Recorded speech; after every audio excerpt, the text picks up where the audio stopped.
Hello. Once again, thank you so much for tuning in on to the Hines Report Case Files editions. I'm returning back to Dr. Hines YouTube channel. I go by the name of Dr. Hines. I'll be your host for today, per usual, and we're going to be going through the Jonathan Majors case. This is the one place if you want legal updates, cases updates on the various cases that I cover. This is the right place for you. So yeah, don't forget to hit that like button, hit that share button, and because it will help with the algorithm, help put this stream on the map, so to speak, or the algorithm map. So yeah, once again, thank you so much for tuning in. Today we're going to be reading the transcript of Grace Jabbari, continuing on from where we stopped it on the previous stream. So we are on page 101, I believe we're on, and we're going to be continuing from there. And yeah, you will get my commentary you on what we're reading. So some of you may find it insightful,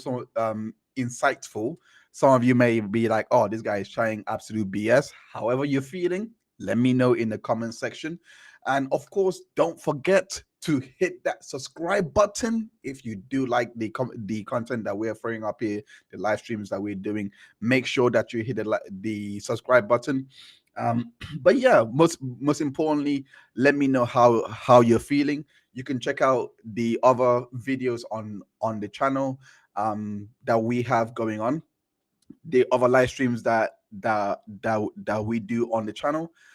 Yeah, so and on there you can also see the podcast and the playlist that you can see the podcast and the playlist that we do on the channel as well. So yeah, without further ado, we're going to go into the Grace Jabbari transcript read, and I believe we are on page 101. Um, for those that don't know, for those that are not actually aware of where we stop, I'm gonna give a quick recap. On the last episode, Grace was basically to try and work everything here. On the last episode, Grace basically was how do I put it? She was telling she told Priya Santiani, which is Jonathan Major's manager, of what was going on with the relationship. And in regards to this, with her telling her what was going on, this, in according to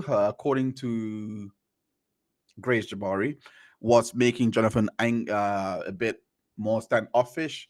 It's interesting because I didn't know this on the last stream, but it's very interesting that this necessarily, in regards to how this made Jonathan feel, it was very interesting to me that as she was saying this did not make Jonathan angry.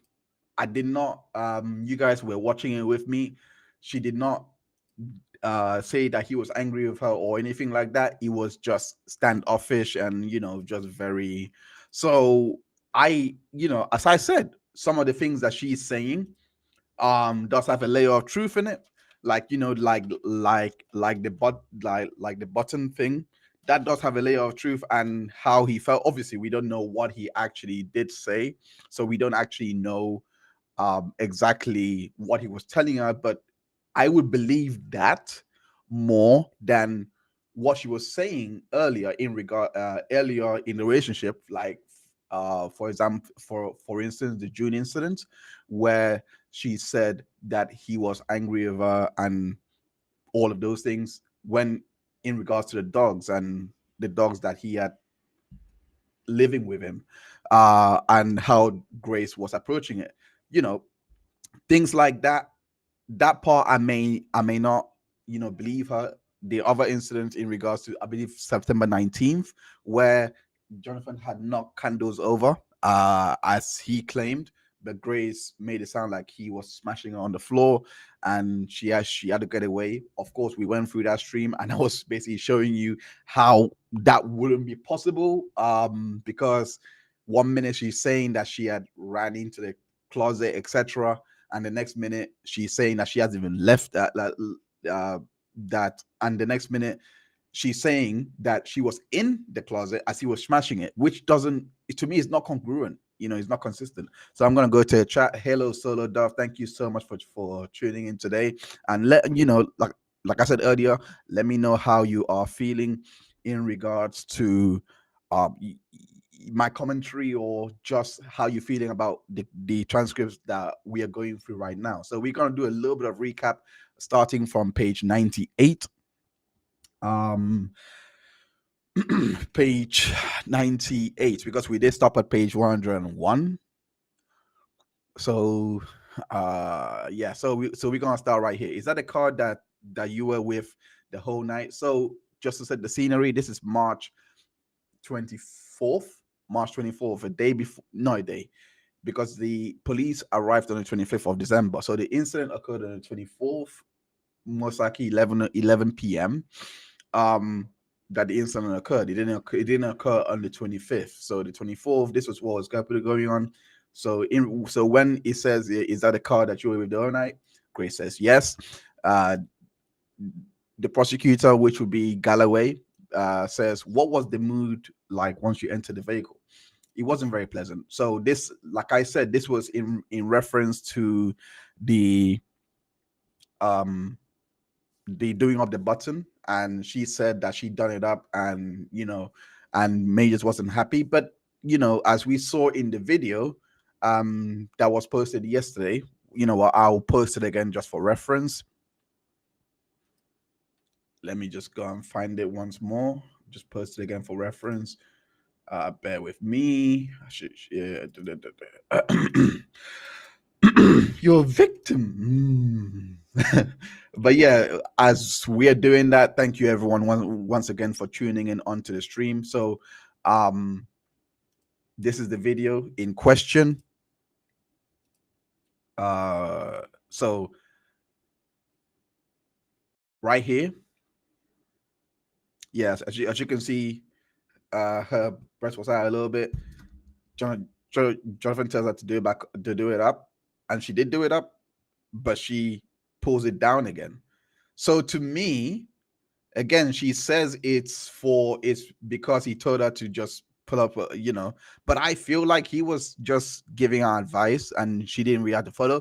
But I did make it clear in the previous stream and in other streams that the demeanor was off here. It didn't seem like they were together. It didn't seem like they were even an item. And Grace goes on, like, Jonathan did actually say they were not an item, like, he should have broken up with her rather than go through all of this. So so in that interview, he took responsibility of those things occurring in the relationship, but not the injuries. So he says, can you explain that? He just kind of stopped talking to me, and I didn't really understand why, because I had done what he asked me to do. Did you understand what he was? Yeah. Did you understand that he was upset with you because of the button? So there was an objection. Says, sustain, you don't have to answer. What? Because it will be speculative, I believe.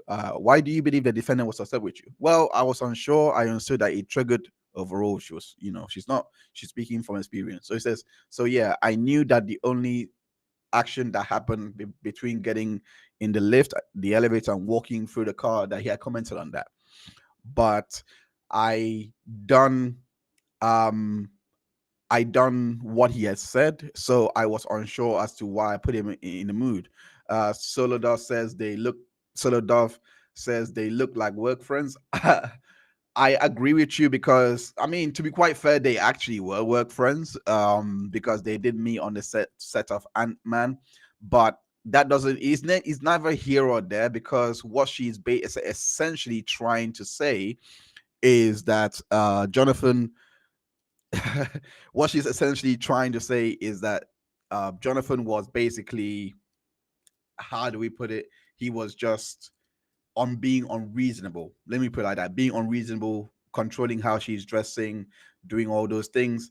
And when in actuality, in my own opinion, I personally believe Jonathan was basically, advising her, without knowing the substance of what was said, my best advice is it may not even be advice. It could be something that's on your chest, and she's like, oh, but then again, you know, she did do all the buttons, so I do believe it was something to do with how she's dressing. I do believe that.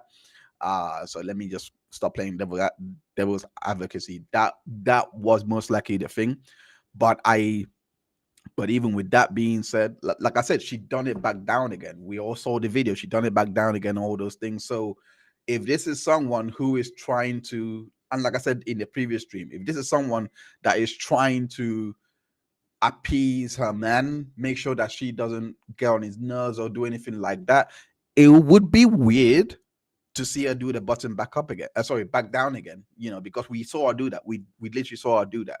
She done it back down again. So it's not consistent with what she's saying. That there is something more to that conversation. They probably had a conversation in regards to that same incident, and it's just not being being given here. The evidence behind that is being given here. Not incident. I mean, regarding how she was dressing this particular day, you know. But again, let me go back into reading this. It says, did the defendant tell you why he was upset? No, not at that point. Did there come a time that the defendant tell you why he was upset? Yes. What was the reason? I asked him. I said, what is wrong? Like, why are you not just talking to me? It's just an awkward car journey. And he said, it's your fault. I said, why? Yeah. He just said, yeah. He said, it's your fault. I said, but why? And he said, because I told Priya, and now she's told everyone. And that's what he kind of said. And at that point, did the defendant's demeanor change? Yeah, it was just a heightened version of the kind of code. Yeah, like as if I didn't exist, kind of thing. Again, he says, again, like I said, this is not about the clothing. You know, I said this in the live stream as well. This is not about the clothing. This is most likely about, if we're taking everything for face value, it's not about the clothing. He's just the clothing is kind of like a symptom of a larger problem, and it doesn't seem like it's a problem in regards to Jonathan himself.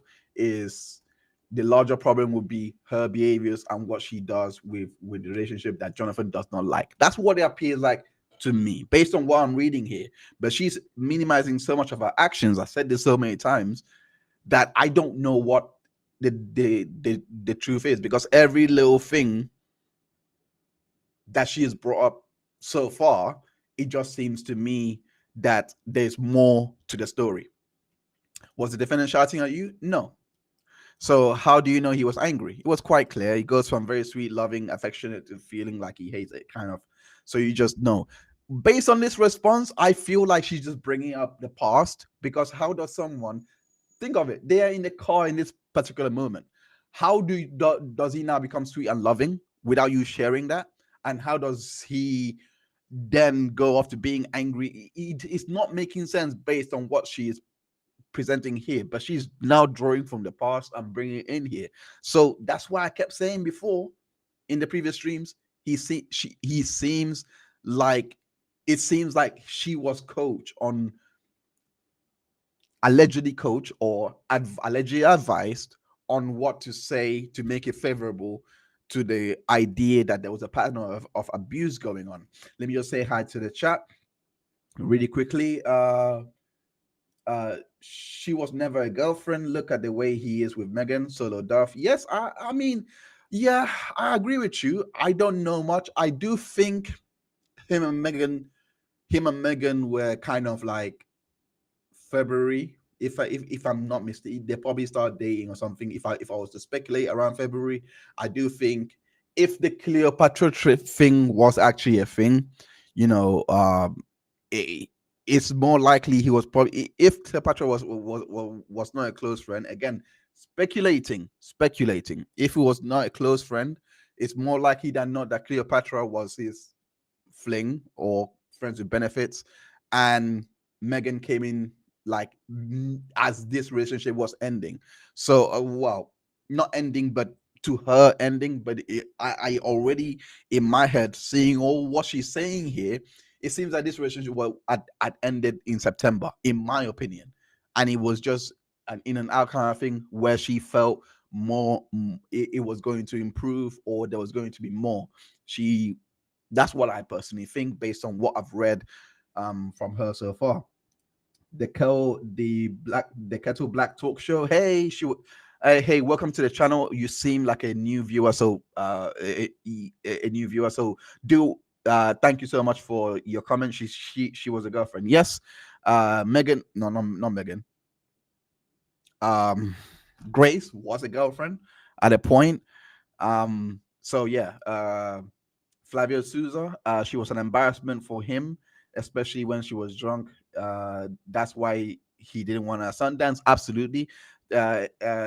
Chat say hello to Flavio. Massive, big, um, Jonathan Majors defendant, I would say. Defendant, because he has been tracking down the TikToks, the videos of Jonathan, even giving props to Martin Luther King back in 2019.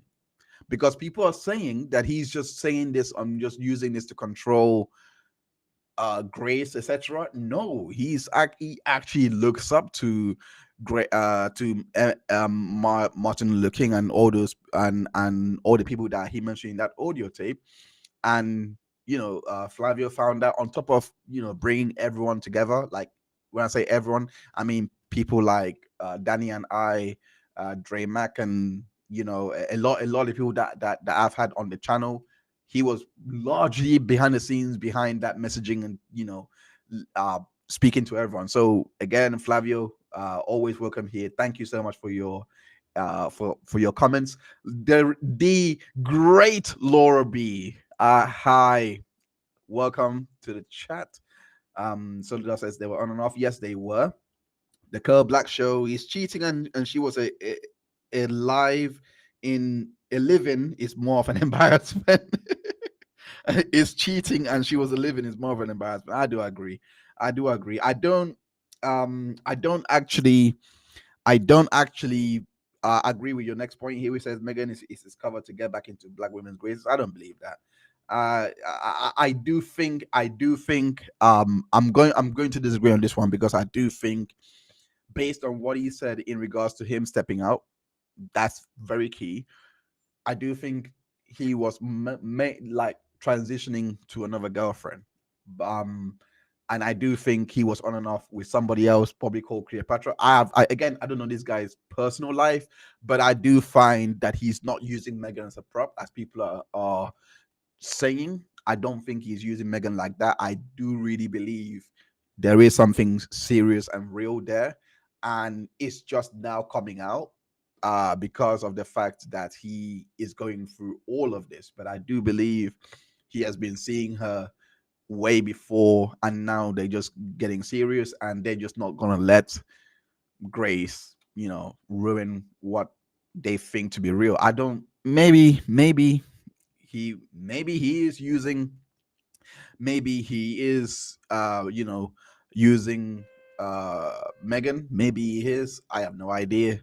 I can't speculate more, but obviously, if he's a very private person, and now we're seeing more of Megan. So there is credence to what you're saying. I do not fault people for believing that.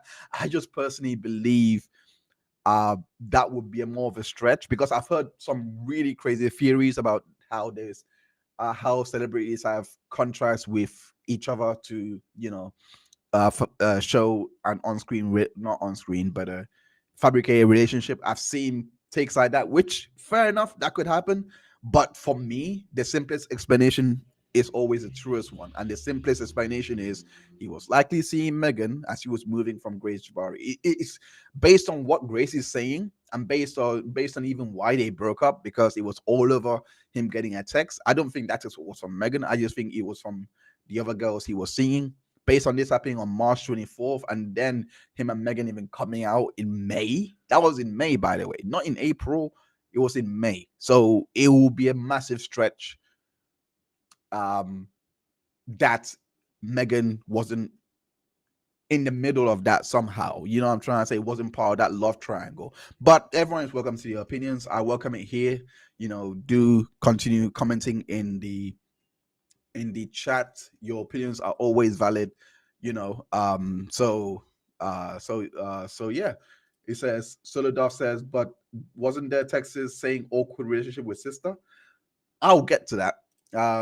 It was foolish of him to take her in his penthouse. She could have stayed with her sister. Okay, yeah, that's true.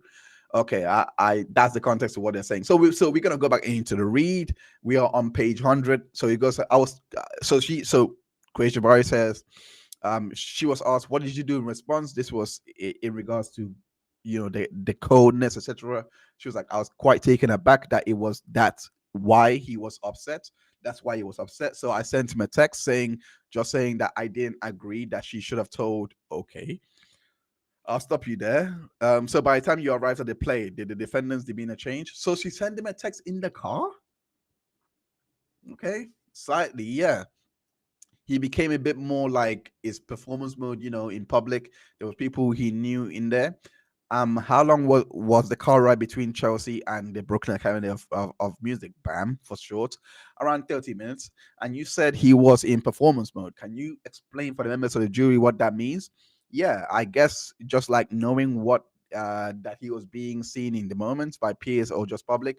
How was your mood at the play? My mood was probably just quite neutral. I think it was just quite desperate to have a nice time. I think we just was, yeah, I already right. So sorry. So just try pretend that that little moment didn't happen and just have a nice evening at the theater. I was about to go back to London for a while, so I just wanted us really badly to have a nice night. You said you were about to go to back to London. What were you going to London for? For a job? And how long was that job? That job was what that job was to last about 2 weeks max. Did you have transportation to get to London? Yeah, yeah. When were you planning to leave for London? I believe it was the day after, not the next day, but the day after. And those flights are already been booked. Yeah, I'm assuming flights. Yeah. And when you were at the play, what, if anything, did you have to drink? We had two drinks. One at the beginning, one in the interval. I had wine, he had whiskey. Hmm. Interesting. Interesting. Did not know that. So she was already drinking before her. So why did you sneak drinks when he was in the rush? Never mind. And approximately how long did the play last? It's quite long. I think it was about three to 4 hours within that time zone. And when the play came to an end, did you feel intoxicated? No. Did the defendant appear intoxicated to you? No. What did you do next? We got to the car and we went to the restaurant. And what restaurant was that? Waters. And did you have a reservation? Yeah, we did. Sorry, I just had a bit of, yeah. We went to the restaurant, but because it was late, because we had been there in a fair for a while, I called them all before. I called them before, and they were like, "You could see if you make it. If not, I knew there was a restaurant like we can go through the back of it, which stayed open a bit later. So they were like, "Hey, you could always just try that." So when we got there, we went straight through the restaurant to the back. How did you get there? In the same car? Was that the same driver? Yes. Approximately how long was the car ride? Not long, maybe 10 minutes. Were you able to get the reservation or a table? Yeah, there was just one free table, one free there. At what restaurant was the table free? I don't remember the name of that one, but it's Waters is the restaurant, and then you walk through, and then like a kind of, I think it may be a Japanese restaurant. And what was the name? And what was the defendant, Jonathan Majors, demeanor like at dinner?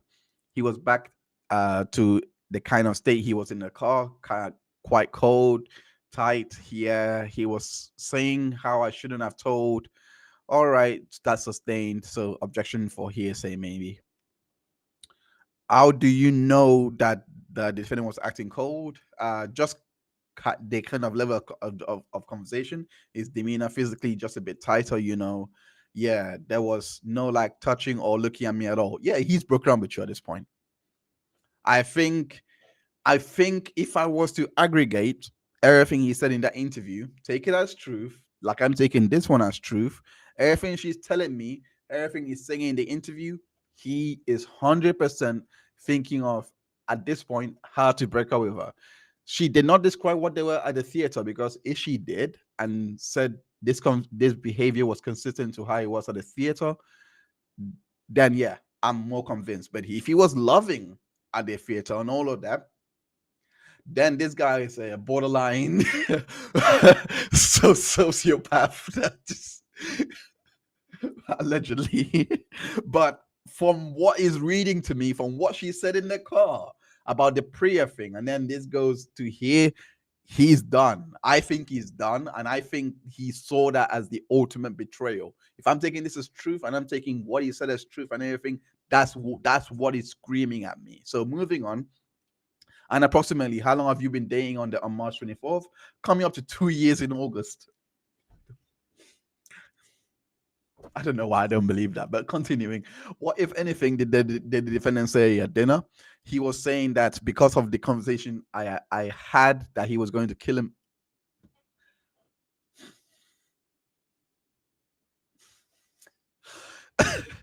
That, yeah, saying kind of stuff. He's a monster. He says I'm a monster. I shouldn't be here. Now everyone knows, and yeah. And I'm kind of blaming me, I'm going to kill myself. I'm going to do it this time. I'm going to do it. And I was replying saying, please don't think of your family, all of this, kind of. It's either she's borrowing from memory to add to this, or this actually happened. Because if it did happen, it should have come in when the other texts came in.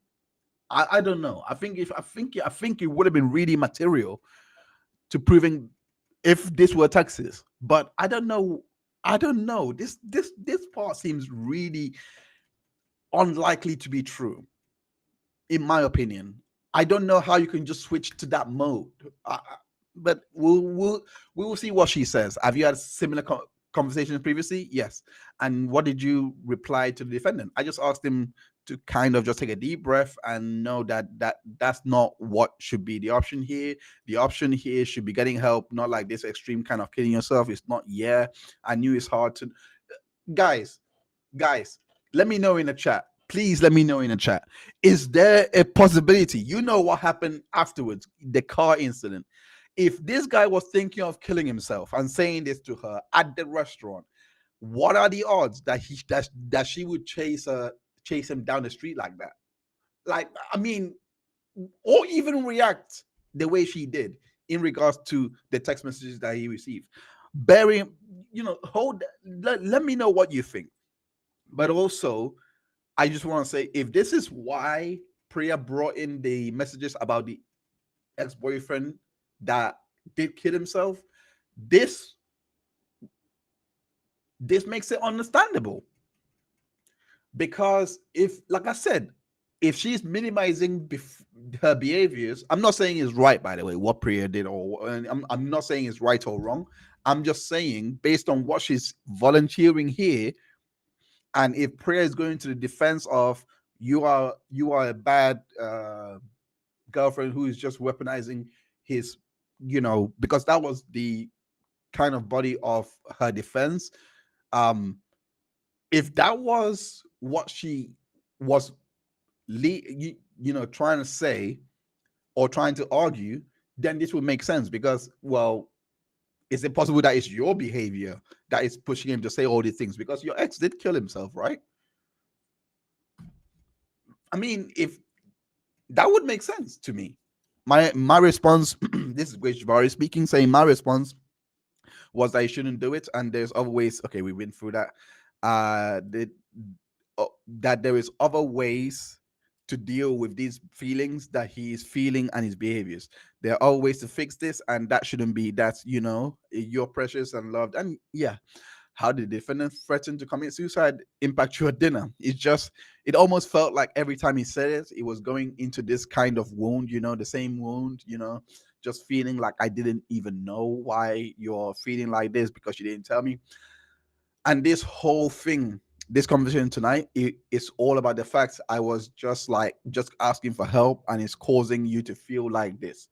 But then, so how do I navigate myself in this situation? I just need a little bit of support, just a tiny bit. And I am not allowed, because if I say like there is a way out of this, that's not, and I can't, I can do with you.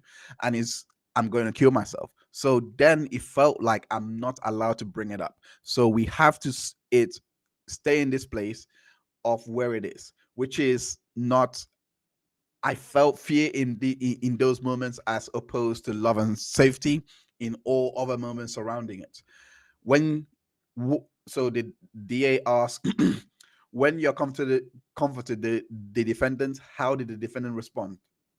When you comforted the defendant, how did the defendant respond? Grace Jabbari says, especially eventually he came eventually he kind of came around to feeling safe and loved, and then we had a really nice rest of the evening. And what did you eat? So going back to what she said in regards to the suicide, if she brought in the wound about the ex-boyfriend, etc., going to, because I don't know what wound she's talking about. I have no idea what wound she's talking about here. So if she brought in that, if I have no idea. I want to say if she brought in the ex-boyfriend, maybe I could understand that this is a wound that he's causing her based on, but she hasn't really specified what wound. So again, I can't keep shaking the fact that she has been coached in a way to provide a testimony like this, but she's not knowing how to make everything come together in one piece of package. Not saying it should, by the way, because if it sounds too perfect, then I will equally be skeptical. But it doesn't sound realistic. Like someone always speaking like this. But then again, Jonathan did say he was going through that, severe depression, and he was having suicidal thoughts, and he was getting hell with it.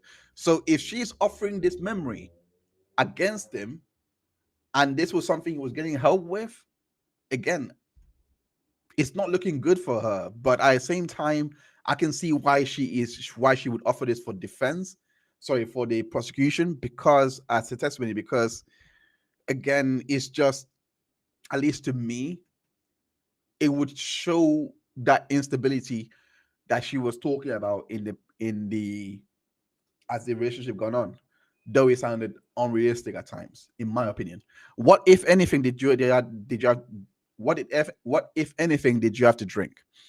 We had a couple of cocktails, maybe three, one of them sent over by some people who were fans of his, and then I think we got two more, and that was the mood at the end of the dinner. It was really, really nice. Like, it was really flirty, really intimate again, and we were saying how we were excited to get home and just have a nice time. This is what I was expecting to see in a car, but she didn't describe it. She described this at the dinner. Like I said, I think she's minimizing her behavior in the car because she must have done something in the car as well that contributed to him being cold, etc. And she minimized that. And if if he was loving and intimate, it most likely would have been in reassuring her of her behavior. If my speculation is to be accurate, because she's offering details that would have been offered in the car of how intimate it became. You see what I'm trying to say? Because if we go back up to the car, she did say he was cold and then he was loving, but here she says the same thing again, but then she goes on to describe how loving and nice it was in at the dinner, but she didn't do that for the car, which to me, I'm like, it seems like it's either he was um reassuring you, and because of what you were feeling in regards to him being cold, etc., or it didn't happen and this is the memory that you're really attributing to the car, because this one sounds more realistic. Like, if they were at the dinner in front of people, as she said earlier, if they were at the dinner where were around, it's more likely than not he would be all of these things, which is why she is recalling it as detailed as she is now, because people are around. That's what I'm picking up. So so I don't think the car happened the way she was proffering and saying he was in an out mood. I think she just grabbed on his memory to put it there because she did something in the car equally to minimize that. On the previous streams, I talked about this minimization as well. So anyway, moving on. Now, how many drinks did you observe the defendant to have? I believe it was the same amount as me. And when you left the dinner feeling better, what was your level of intoxication at that point? Just quite, probably a bit tipsy, but not drunk. We had eaten substantially. And could you observe if the defendant was intoxicated? I found it always hard to tell with him whether he was or not. To the best of your knowledge, how many hours had it been since your first drink? Maybe 5. Yeah, maybe about 4.5 hours, maybe. Okay, I'm playing People's 5 exhibits video. Video at if you could pause the video, Miss Jabbari. It's at the restaurant where we ate. So going to the this is the video that is in. So it wouldn't be in this kind of format. It wouldn't be like this because this is 141. Unless this is 141 would be here. Yep. Okay, so this will be 141. So that is the restaurant as they came in. I'm not seeing. Okay, so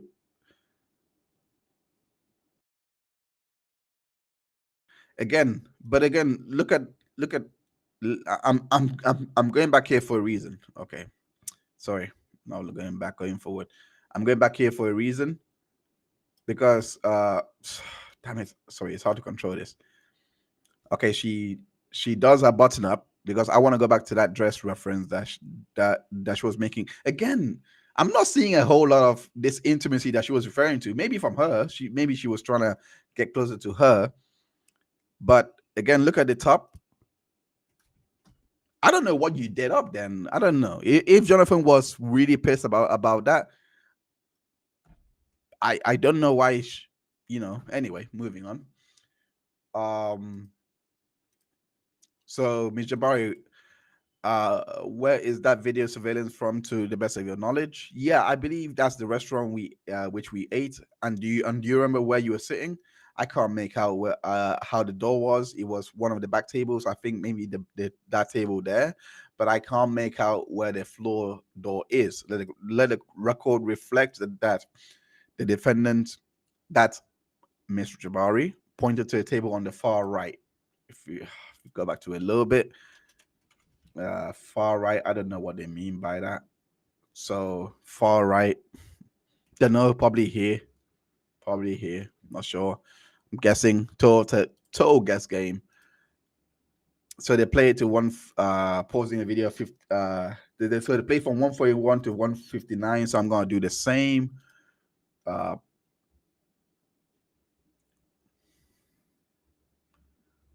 So they leave the restaurant. And that's it. So, what do you do after leaving the restaurant? We got in the car home. Now, you may have heard me say on a couple of previous streams that she was sneaking drinks. This is because Danny got to see a part of this. The videos that I'm listening are the only videos that the DA had given to the journalist, and these videos have been cut up with a lot of details missing. You will notice it as we get to the chase part, because the chase part in regards to where I'm gonna do a side by side so that you can see what I mean, because the DA did cut parts of these videos. I don't know if they cut it for the jury, or I don't know if this was cut, given to the media and told that this is what the jury saw, because Danny did actually see Grace sneak drinks at the restaurant, but obviously just played it here, you didn't see it. But I do have a video that I can actually prove this to be a likely possibility. So but we're going to have to get there. So at this point where we are right now, so it says, what do you do after leaving the restaurant? So at this point, they're leaving the restaurant, as shown in the previous video, to go I believe to go home. They were going home at this point. They just finished coming from the theater, BAM. So now they're going home. And can you remind the juries where you were in New York at this point? Okay, so they were in so they were in Brooklyn. They were in Brooklyn. Whew. If you show the incidents, thank you. It says, and you are getting home in the same car we had used all night, and with the same driver. Yes, I'm showing you identification of Primax Exhibit 9. If you could show it to the witness, thank you very much. Ms. Jabbari, do you recognize the photograph? Yes. What do you recognize it to be? The car we're in, how do you recognize it? It's just the same layout. I believe it is to be the same car. Is it fair and accurate depiction of the vehicle that you were in on March 24th? Yes. They admitted it into the evidence and published it for the jury, and then says, would you please identify where you were sitting? So yeah, I believe that's the driver's seat. I sat directly behind it. So if we fast forward this video, I'm gonna share the tab really quickly. If we fast forward the video, so in the US, you guys drive on the left hand side, we drive on the right hand side in the UK. So the left hand side, she was and on this side. So her coming out, so in this video, her coming out on the right hand side will be unusual anyway, just objectively unusual. So I just thought I'd give a visual there. So it says on the far left chair. Okay, so it says let the record reflect that the witness pointed to the far left chair. It says you said you were sitting directly behind the driver's seat. Yes. And where do you remember the defendant saying? Here. So let the record reflect the witness is pointing in the second row furthest away from the camera. Okay, so do you want the witness to put up a marking on it? To the extent it will be helpful, so the judge offers that to the prosecution. They say it's fine, so they did put a marker on the exhibit for the jury. So right now I'm gonna go to the chat and see how everyone is feeling. Solo, what up? So I think you guys are in your own conversation, but Kanake Cakes, I remember you from the virtual from the Verdict Watch stream. Welcome back. How are you doing? She says he checked out, of course, and I believe she is referencing the the coldness of Jonathan Majors to Grace Jabbari in the car. Guess he checked the phone when going to the bathroom. Yes, most likely. The Kel Black said talk show says the guilt was getting to him. I agree. I agree it was. They so the Dove says the wound he has had since childhood. Yes, it could be the depression he has always been suffering with. Soundwave, welcome back. How are you doing? Welcome back. Khalil says, is she saying she only felt fear when it would be suicidal? That's a good point. That's a very good point. I'm gonna mark that. I'm gonna note that. I didn't think about that. That would be that's a very good point. So all the times, yeah, because if I do cast my mind back, that's a good point, Khalil. If I do cast my mind back to even when he did brush to the floor, she did say she did say that that was the fear that she was scared of him and went to the closet. But again, like I said on that stream, I must be like, she did say that as she was leaving, he threw the stuff down. But when she was asked to describe it again, or when she described it again, she basically put herself in the bedroom and then says, yeah, that's when he pushed the stuff down. And I made that point. But but in all of that, she said that she was at the closet and she was scared that he will come together. Ever since then, the suicide part really became prevalent. So this is a very good point that Kali was bringing out here. So it's Solodov says, if she knew he was getting help, why didn't she suggest he talk to his help? That's a good point. Solodov says, tap the like. Yes, please do tap the like button. Share this stream with your compatriots, with your friends, with Bigfoot, with anyone that exists. Get us on the YouTube algorithm so that people know that we are still that we're going through the direct testimony of Grace Jabbari with the transcripts. So make sure that happens, so that your friends, your grandma, anyone that is relevant can find this stream and share their thoughts in regards to this stream. So we're gonna go right back, and also, of course, before I forget again, of course, don't forget to like and subscribe, and also do not forget to check out the other shows that we have on the channel. We covered the Meg and Kelsey case. We also have been covering That We Heard, the docuseries, and also you can find all of our work in a neat podcast format in there. So thank you so much for everyone that is currently tuned in at the moment. Thank you so much. And we're gonna go right back into the right here into the transcript read. But yeah, don't forget to subscribe. Most importantly, don't forget to subscribe for more content, and to see the content that we're pushing out. And don't forget to hit that bell button as well. So with the YouTube things out of the way, let's go back to this direct testimony. It says, Miss Jabbari, what was the defendant's demeanor on the way back to Chelsea? Really nice, just quite loving. Okay, so it's consistent with how he was at the restaurant. So he's not going to the car. Really nice, loving. And how were you sitting in the car? We sat next to each other, kind of like leaning onto each other. Like, yeah. When you say leaning onto each other, what do you mean by that? We were holding hands and head resting on his and my shoulder. What was the defendant doing? He was just we were just kind of chatting, and he was scrolling on his phone. What happened next? I saw that he had sent a song to someone, and the song was like, I would recognize as a romantic song. And I said, who are you sending that to? Kind of jokingly. Exhibit number 1 of how she minimizes stuff. I know he wasn't joking. You don't jokingly say that to somebody and then chase them half of Manhattan when they wouldn't show you the phone.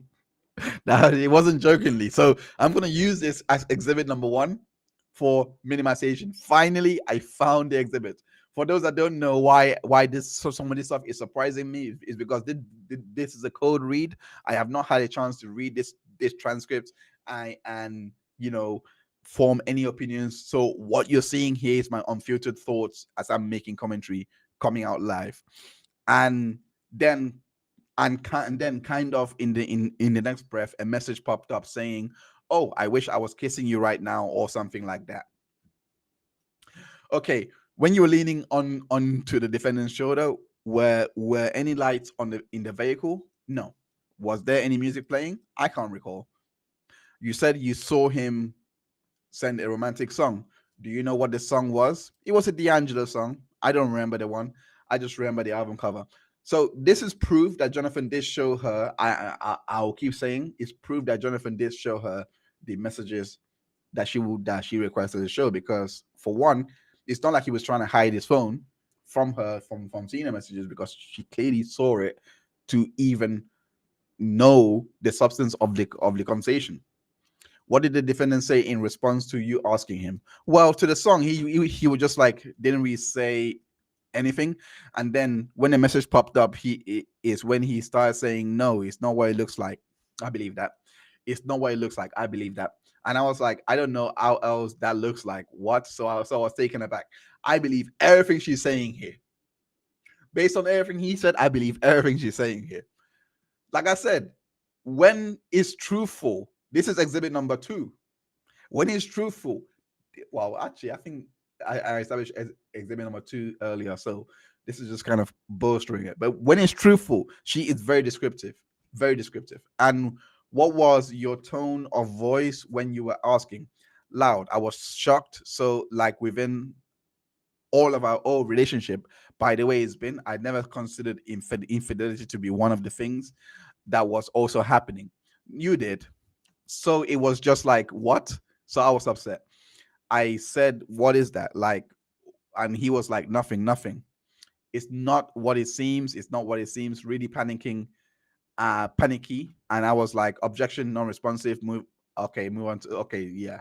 So they just sustain that. They move on to the next question. Says, what was the defendant saying in response? He said, "It's not what it seems. It's not what it seems, babe, babe, baby, baby. It's not what it seems. No, no, no, not that kind of thing." Again, really descriptive. This part, I would believe. What was the defendant's physical demeanor at that point? He was just really like, yeah, alert, like he had been grand. Yeah, why would he be alert? Because he knows what you're like. See what I mean? Like, it's coming again, her behavior, because she's feeling justified, in my opinion, because she's feeling justified in investigating what was going on. This is where the truth is now starting to come out, because she doesn't have to minimize anything. She feels like in that moment in time, she is justified to do everything she did. So it's like, bang, let's go, kind of thing. You are going to understand the juxtaposition to what I've just posed here, because you're gonna see how she handles running away from him. We saw the exhibits, we saw the reports. She didn't well they didn't really post reports of what she described in regards to to what she characterized in regards to her running away. So I'm gonna go into that, but I haven't read the context around it, but we're definitely gonna go into that. Don't forget to hit the like button and the subscribe button as well, and don't forget to hit that bell notification. Let's go back to this transcript read. Had you ever seen a defendant like that previously? No. That's strange. I'm sorry. I have to say it. This part right here is strange. You've seen a defendant. You've never seen a defendant be alert or anything. Like, you've never seen it. So what was he doing all the times that you said he was, like, all the time she said he was suicidal, all those things? What was he doing then? I'm kind of confused. You've never seen the defendant like this, but what you've said to me, this should have been something regular, where he would have to, I don't know how to put it. I don't know how to put it. So I'll get off it. But you would have seen him like this before. If he was everything that you were positing him to be, this would be a normal behavior, because he is kind of about to blame you for something. You see what I mean? Like, if you are a cheater, you would kind of blame your spouse, saying, "Hey, you forced me to cheat," like, to justify the behavior. So if he is always blaming her for everything, this should be yes. I've seen him like this, because he's always blaming me for everything. So he just started blaming me for the cheating. This will be, I don't know. This is just an this part right here negates the other part. I'm saying this part is true. I'm saying this part is true because it seems to be contextualizing everything that I was saying previously in regards to the minimization of her behavior. If he was always blaming her for everything, this part should have been yes. I've seen him before like this. Well, similar to this, because he was always blaming me for all those things and things. This part, so he started blaming me for the cheating, saying XYZ. If it happened, but it didn't happen. So the previous stuff in the past, like I said, it sounds like she was minimizing a lot of that behavior, a lot of our own behavior, sorry. And at that point, did you observe the driver looking behind? No. Objection. Yes. Did you see the driver? Were you looking at the driver? I wasn't looking at the driver. So that was just saying that. Judge moves on to prosecution moves on to the next question, says, what happened next? I was saying, let me see the messages. Let me see the messages. And he wasn't. So I just grabbed his phone and turned away from him. Nah. Grabbed his phone and turned away from him. She's okay. Now I see. She's trying to show why he would grab her hand. But Jonathan said, no, she never grabbed my phone off me, which will make sense, because again, if she never, the first thing Jonathan did was try to get out of the car, and Grace was seen following. Let's go to that clip. They're stopped there. So, see what I mean? This is proof that they cut. This is, I didn't even have to go far. This is proof that they cut, because we know Let me go to a TMZ video. Sorry. TMZ video coming near you. TMZ Jonathan Cart Chase. Let's go to a TMZ video because I know what I saw that day. I know what I saw that day. TMZ don't copy my it's fair use. Don't copyright my video, it's fair use. TMZ don't copy my video, it's fair use. All right, it's fair use, it's fair use. I'm just saying that. All right, so this is the video from TMZ. This is the juxtaposition. Sorry, this is the side by side I was talking about. Oh, they got the same video. Damn it! I know I saw the video of him coming out of the car. So he lifts her, puts her back into the car. Can't be that. I know I saw him get out of the car because it wasn't this. I know you guys know what I'm talking about. I know you guys know what I'm talking about because it wasn't this one. It was where he's literally come out of the car and Grace is like grabbing him to come back into the car. It could not have happened if her back was turning like that. Like, but anyway. Damn, I know I've seen the video. He didn't throw her like a football, that's for sure. Yes. But Flavio, please help me out here. Flavio, please help me out. If you could, I know you know the video I'm talking about because we don't see him come out of the car, but I know in the previous videos, the previous clips out there, we could see him come out of the car. So if you could, if you know such videos as this, please find it, please, because I don't. It's. Hold up 1 second. I'm going back to it. Let me see if this one works. Let me see if this one is. It would be the same. It would be the same. But anyway, let's go back to the transcript reading. If Flavio finds anything, I'll let you know. So it says, and have you ever seen a text message like that? Your Honor, can the record reflect the action that the witness just did, please? Do you want to describe the witness?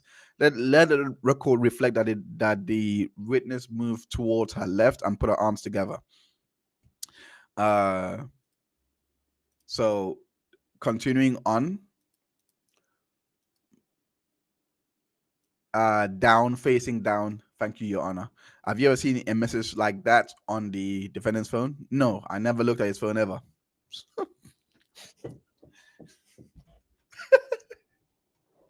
So why did you this time? Again, they were on the rocks. She saw it was coming to an end. This is why. So this is the truth. This is a God honest truth. Yeah, I've never looked at his phone ever. So why would you look this time? Most likely because you know it was over and you were trying to change your behavior to keep him. You stated before that you consider infidelity to be that you didn't consider infidelity to be an issue that you had. Yeah, no. Have you had? Yeah, no.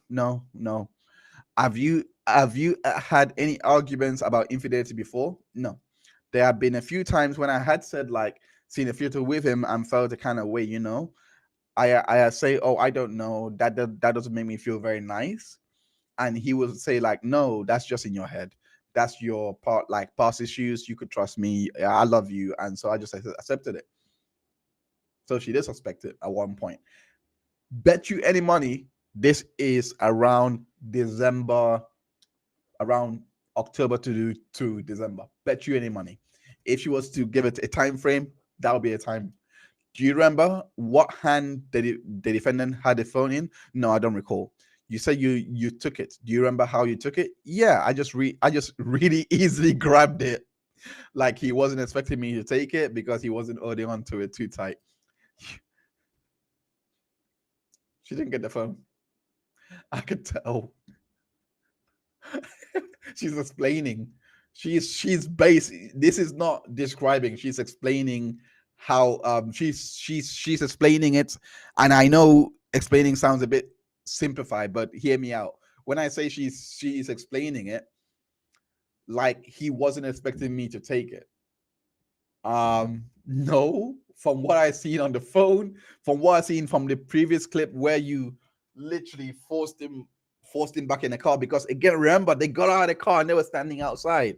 I know I've seen that clip. I can't believe it just escaped me. I know I've seen that clip.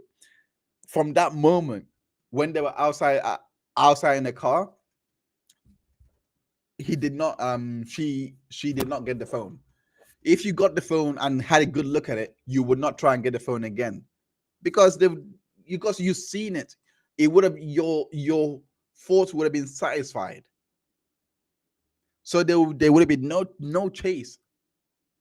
Thinking fairly here, thinking someone that is normal, say normal person, if they're seeing what's on the phone and was satisfied, there would have been no chase. Otherwise, why are you chasing him? Because you want to see what's on the phone, because you didn't get to see. That's what I mean by she's explaining it, because she's explaining the chase. She's trying to explain that away, saying, I saw the phone, but I was chasing him for something else, or walking or whatever. That's what but she's doing a poor job. I'm not saying she's doing a good job. She's doing a poor job explaining it, but I can tell she's thinking of that as she's explaining this one, because that's why she was chasing him. That's my own opinion. What did you do once you had the phone? I turned away from him because I wanted to look at the message. So I turned like this. I'm just like trying to see the message, and I could just see like this kind of home screen. But then, yeah, let the record reflect that the witness turned to her left with her arms clasped together. I did well, yeah. What happened next? Like I felt like a heavy thud on top of me. I felt what I knew to be the weight of him on top of me, and when he was really trying to pry out of my fingers, but I was just like going into protective mode. Okay, I just kind of, didn't she attribute protective mode to Jonathan earlier? Correct me if I'm wrong, chat. Let me know in the chat. I'm pretty sure she attributed to protective mode, or was that performance mode? I have no, but I know. Anyway, moving on. Earlier, it could have been when they were in the house. I know she attributed this to Jonathan, but this could be a tell that was her that was being protective at the time. Back, moving on. I just kind of held over, and I felt like him kind of yank my arm. Objection, Your Honor. The record needs to reflect each of these actions. Let her finish, then we can do it. So that's why the judge says, go ahead. Do I carry on? Go ahead. When you were looking at the phone, you said you felt a weight. How did you know it was the defendant's weight? How he was the only other person other than a driver in the car, and you had indicated that you were leaning towards your left side, which showing you what's been pre-marked as People's Exhibit 9. Is it not in evidence? Yes, I'm showing the witness. People's 9 in evidence, showing the witness. They go on. Can you please show the members of the jury which part of your body position towards? My whole body. I'm going to remove like from now on. I'm just going to remove like. Tired of saying it. My whole body was facing from this seat, so away towards the door. Could you see it? Could you see that? No. So facing away from the seat and towards the door. So my body was against the door here, turned away from him in that seat. Ms. Galloway says, let the record reflect that the witness had indicated towards the seat closest and moved a position away from the photograph. I don't know if that was very clear. Just do it again. Do it slowly. Maybe have the witness mark something.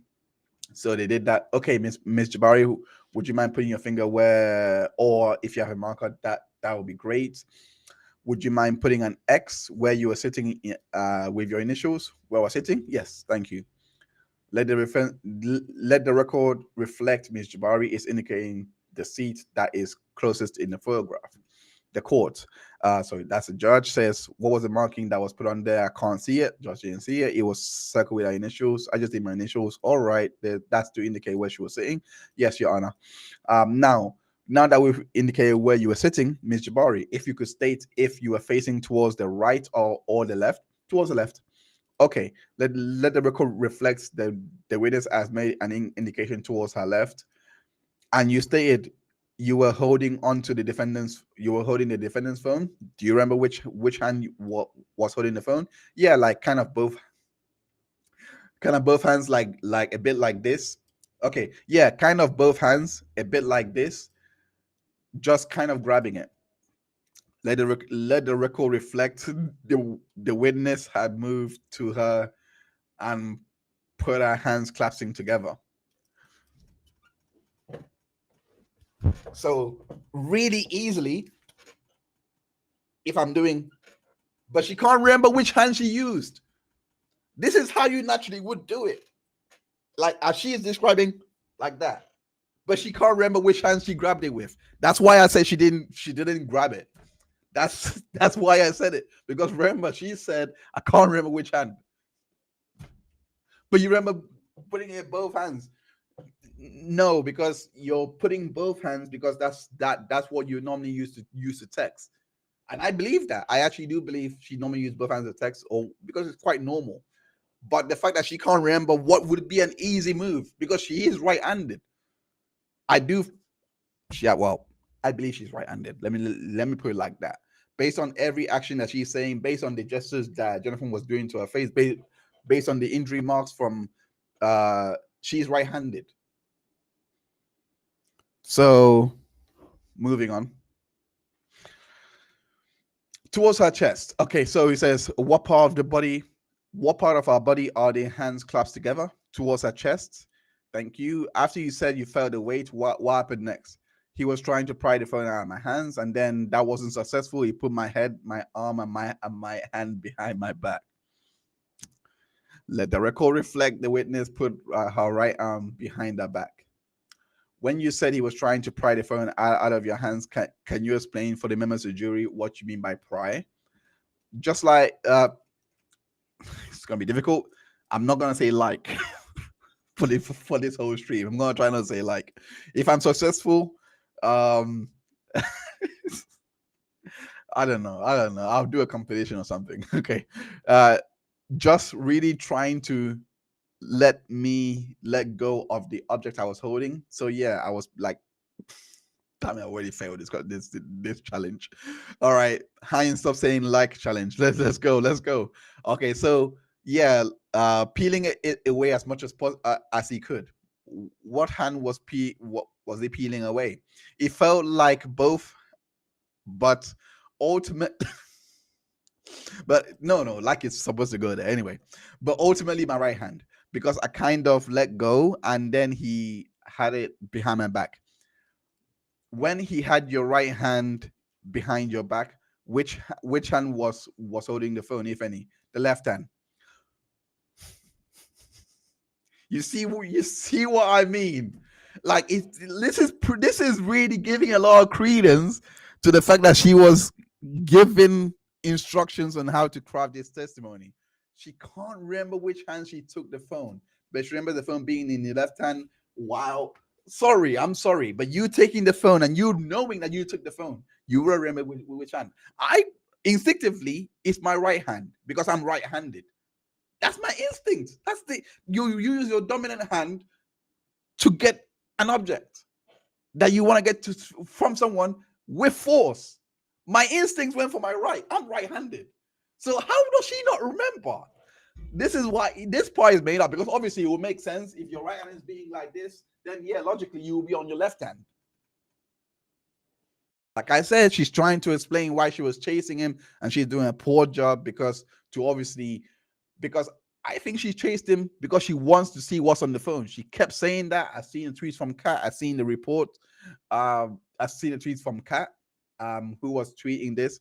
She kept saying she just wanted to see what's on the phone. You wouldn't want to see on the phone if you successfully grabbed it and looked. My 2 cents. Moving on. But again, code read. I don't know what's coming up. We're gonna see how we get there. So he says, when you had your right hand behind your back, which hand was holding? Yeah, we went through that left hand. Or when your arm was behind your back, what happened next? I wasn't looking at him. I was kind of going into that zone. And yeah, he was I just felt he was kind of twisting my arm and my hand, just trying to make me feel pain. That was the only way I could describe it. Yeah, it's just felt excruciating and that kind of thing. So let the record reflect. The witness put her right arm behind her back and twisted it. Let me just go to the chat real quick. Soda says it was performance. I I believe she said it. I will double check before the end of the stream, but I believe she also said it when it was on the 19th of September. I believe she said it, but I'll double check in the end of the stream. Kaneke Cake says this is where Kat debunked her testimony with him. Also, she says she straddled him, so she never had the phone. Thank you for that input.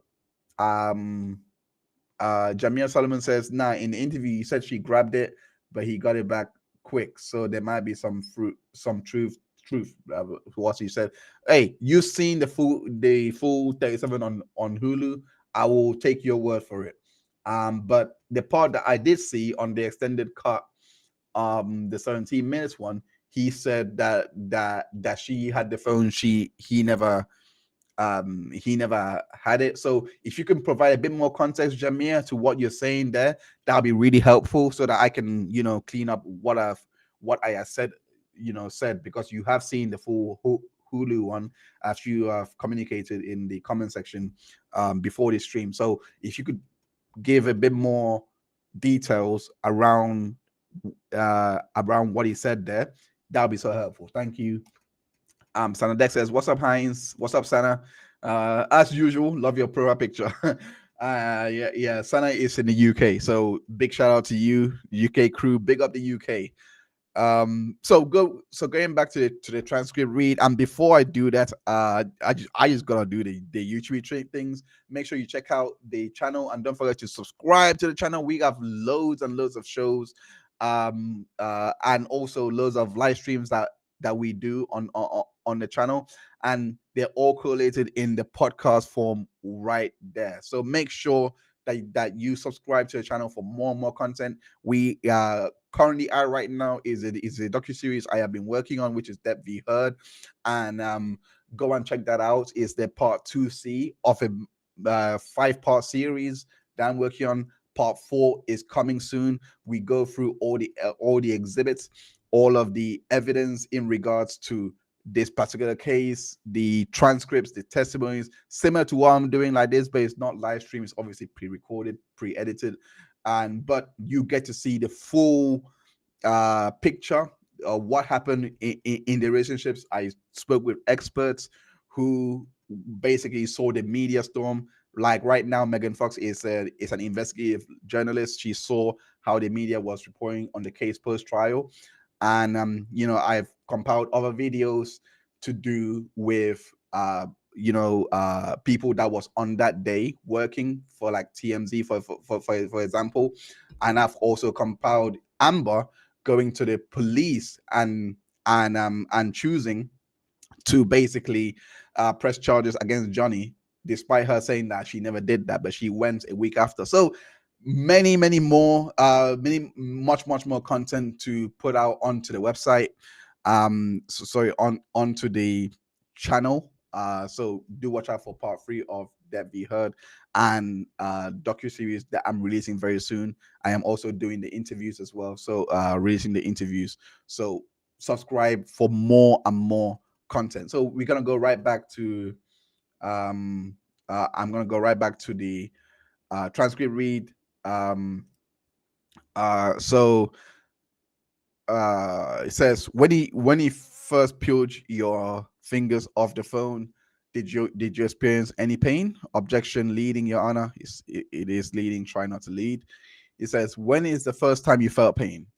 I was saying the first time I felt pain was when he came onto me and then he rest. Just nothing felt comfortable. I'm gonna mark that down because I feel like this is an inconsistent statement. I'm gonna mark this down. Mark this down. Okay, when you said he was twisting your arm, did you see the defendant doing that? No, I was not looking at him. Where were you looking at? where were you looking? I was just I was just kind of trying to protect myself like this. Let the record reflect that the witness moved towards her left with her left arm facing towards her head. Um, all right. The defendant says, when the defendant was twisting your arm, did you feel, what if anything did you feel in your arm? It felt painful. It felt uncomfortable. I felt pressure on my hand. He was just trying to hurt me. Did you feel withdrawn? Where did you feel the pressure? What on your arm? In my fingers. What happened next? Next, I felt a really hard blow across my head. Yeah. Okay. I'm gonna go back to saying like, because this is impossible. I'm not gonna stop saying like. Okay. Let the record reflect that the witness has made a swiping motion over a right portion of her head. And when you say blow, where were you looking when this, was it open or closed hand? With an open hand. Thank you, Your Honor. Open. Your Honor, I didn't see that. Do you want to do that one more time? Like this. Like I felt it here. It was just like a fast motion, fast like impact, and it took me aback. Let the record reflect the witness indicated towards the right side of our head. Were you looking when this occurred? I was still in the same position, looking away. When you say looking away, what do you mean by that? Not looking at him. Did you see what what motion, if any, did the defendant made? No, I wasn't looking at him. When you said that you felt a blow to the right side of your head, what would you describe the blow as? Just felt like a hard impact to the back of my head. What, if anything, did you feel at that point? A lot of pain. So I kind of sat back. Which is when he then got the phone out of my hand. So she's basically saying he struck me in the head, which is how he was able to get the phone out of her hand. Right. So because he got the phone out of your hand, that's why, because you wanted the phone. Okay, fair enough. What would you say your pain level was at that point? I had a lot of pain, but again, my emotional state was, I was just kind of thinking about the infidelity, and I was just like, I was in pain, but I was just thinking about, who is this girl? And you said you sat back. Yes. What happened after you sat back? I sat back and I was then like just getting upset. I said, show me it. If it's nothing, just show me it. Are you cheating on me? Right. Okay. I was just like really upset and confused, and he had his kind of arms out, like pressing on my face and my body. This is not congruent with the cam. So then I like kind of hit his arm. I'll stop you there. Sorry, it's okay. When did you two get out of the car? Let's just get there. Let the record reflect the witness had used an open arm to touch various parts of her chest and made a swiping motion with her hand, and also swiping with both hands to the face. Yeah, that's what it just said. Yeah, he just kind of pressed everywhere that he could reach. It felt like when you are sat back, where was the phone? Prosecutor asked. He had it. I don't know where. Why did you sit back? Just, he is very strong. Can you explain what you mean by that? I don't think I couldn't move. I couldn't move. Why couldn't you move? The pressure of his body and arms against mine. Earlier, when you had felt the blow, why did you sit back, as you said? The kind of shock of that heavy impact in the head. When you get hit in the head, it feels very loud. You are hit in the head, and just shocking the pain I felt, I just needed a minute. When you say loud, can you explain what you mean by that? It just felt, it's hard to put into words. It just felt like loud, like I just felt it. I heard it. I felt it. I just needed, I couldn't stay like that anymore. It hurt too much. You're all over the place. And you stated next that the defendant had, in your words, started grabbing. Yeah, I'm pushing. I guess he just trying to keep me out of his way. Yeah. Let the record reflect the witness put two hands on her chest. Okay. When you say pushing, can you explain what you mean? Yeah, using his hands and arms like force with force to push me. Where on your body did the defendants push? Kind of everywhere. My arms, my face, my neck, my chest, my head. You said your arms, face, neck. Yeah. Yeah. And what did you do in response? I tried to hit his arms away, like I was hitting. So basically, what you're trying to say is, I'm guessing she is explaining the footage. I'm guessing that she explaining the footage here of the chase scene when Jonathan had put her back into the car. But again, it's a direct conflict because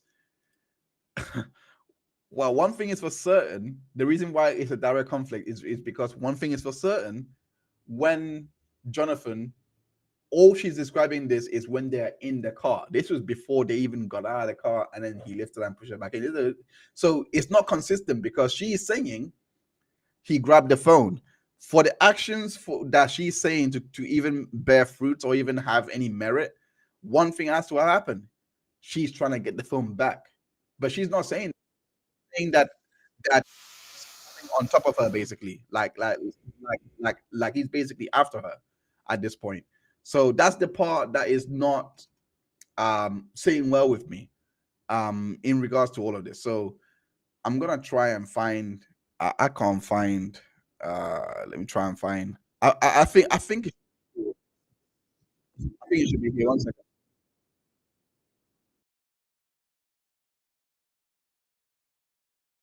Hold up.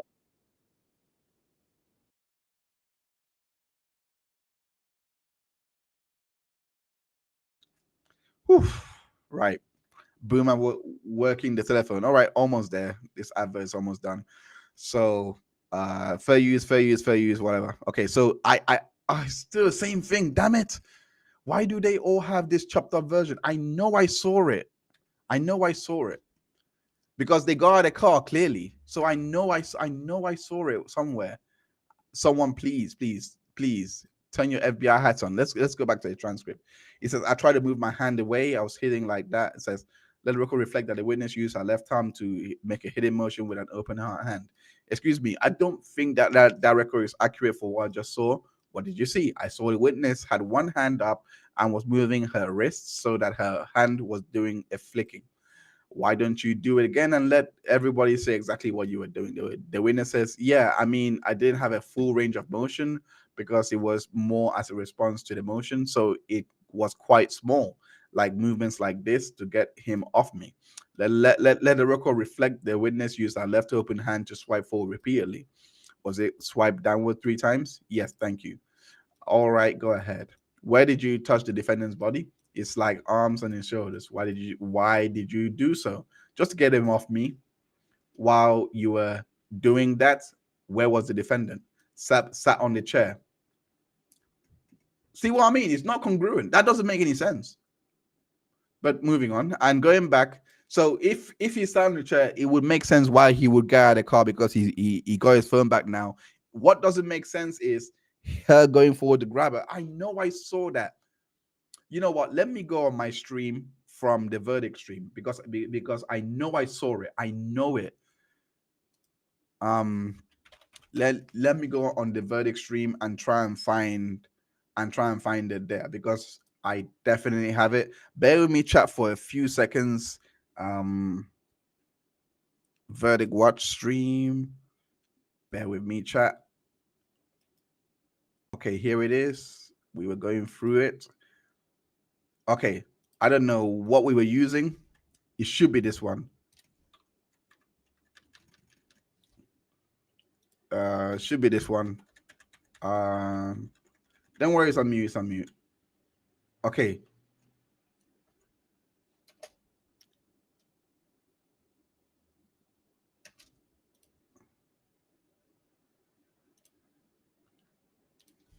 I hope it's not. I hope it's not this one again. The cut again. I hope it's not the cut again. I hope it's not the cut.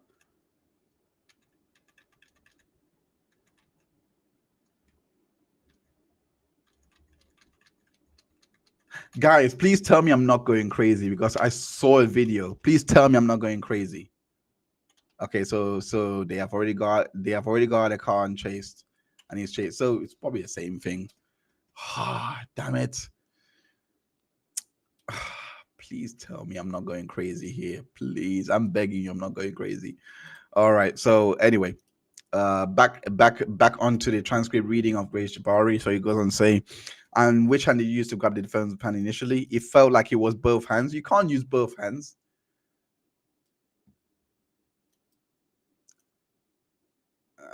It felt like it was you used both hands to grab it, but you say you can't remember which one you used before. Let the record reflect the witness turned to her right side using both hands to clasp an object and moving it towards her left.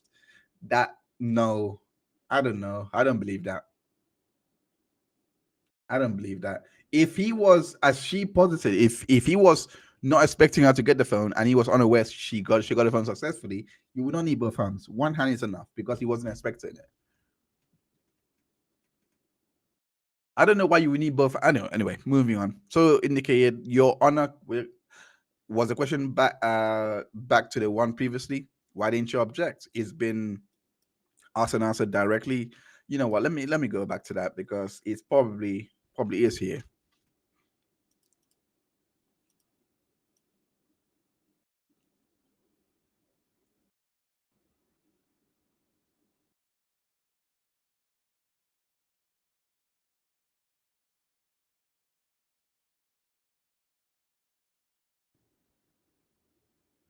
Yes. Wait. Yeah. Oh, yes, it is. Yes, it is. See what I mean?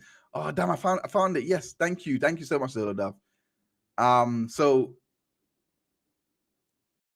it's here.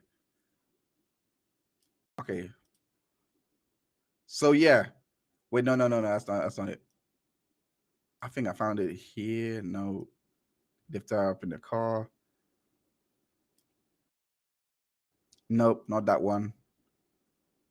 I don't know. Maybe, am I confusing memories? Okay, never mind. Let's just go back to transcript reading. I'm probably confusing memories. Hopefully not. But I thought the question she actually asked was which hand did Miss Majors use to take the phone, and she answered a different question. It's overruled. Go ahead. You already answered the question. So while you were moving your hands towards the defendant's arms, body, what parts of the body was the defendant touching? Yeah, just anywhere he could get his hands on. So anything kind of that was visible to him on this side: my head, my face, my neck, my body. Can the record reflect how the witness just touched herself? Let the record reflect. That's what Priya said to ADA, and Galloway says let the record reflect that the witness put her hands on her head, chest, and shoulders. Approximately how long did this last? It was a funny question. It's a funny question because the concept of time in that moment doesn't feel like I understand it, but it felt long. But I think it was probably just quite quick. And you were able to see the driver at any point during this incident. I was just not looking at the driver. I was just really focusing on trying to get him to talk to me about who the girl was, and yeah, stop him hurting me. All right. Okay. You said you were using your hands to move his arms away from you, and he probably nods ahead. Did you at any point scratch the defendant? No. Did you at any point slap the defendant? Objection leading overruled. Did you at any point slap the defendant on the arm? Yes. Did you slap him anywhere else? No. What, if anything, were you saying at this time? Saying, like, have you been cheating on me? Like, what is going on? Why are you not saying it? Like, tell me.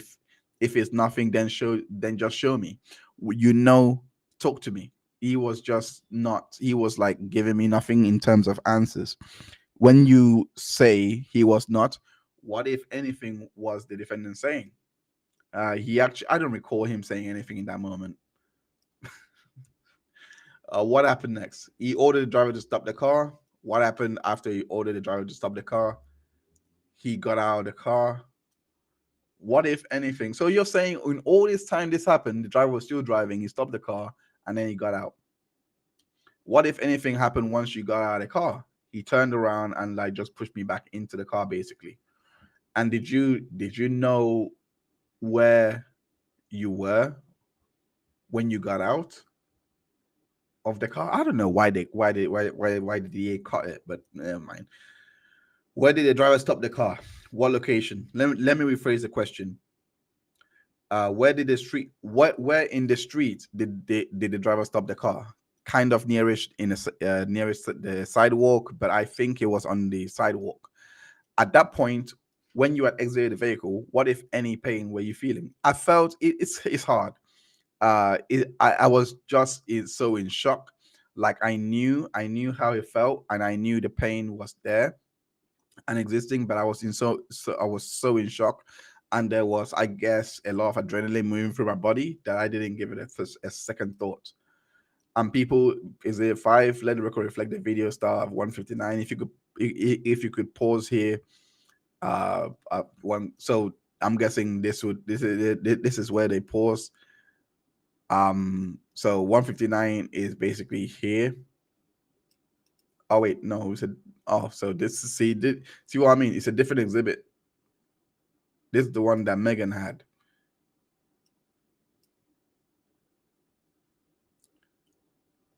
See what I mean? That car, I know, because of that car, I know what I'm saying is true. Because how did they get out of the car? I remember seeing that they got out of the car based on her. So this is where they likely did it. Okay, but how did they get out of the car? So he tried to push her back in the car. She was pushing him. Everything that she said before is called into question, because I don't think that happened the way she was describing. Again, he had the phone. Look at the phone in the other hand, and she wants the phone. It's not here, but anyway, moving forward. So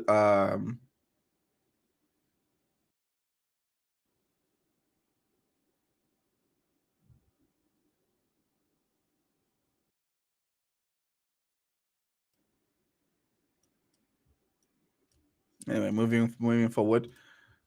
Solo Dove says, so she was in blind rage, so focused on anything but the phone, and cheating didn't matter. Yeah, pretty much.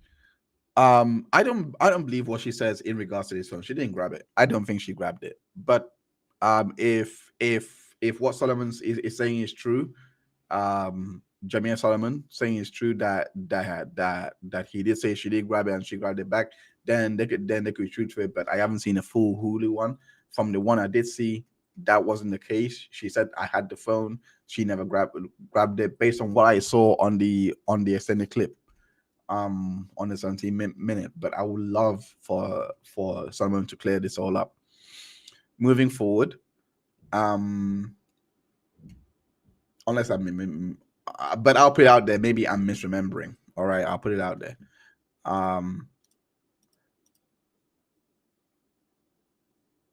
Okay, Ms. Jabbari, how much time had passed between what happened inside the car and what happened outside the car? Not very much. How much time had passed between the defendant, when the defendant said for the car, for the driver to stop the car, and you being pushed back in the vehicle? He said stop the car. He got out. I followed.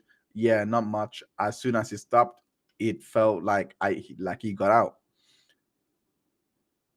And when the defendant got out of the car, why did you also get out of the car? Because I just wasn't focused on anything other than the infidelity.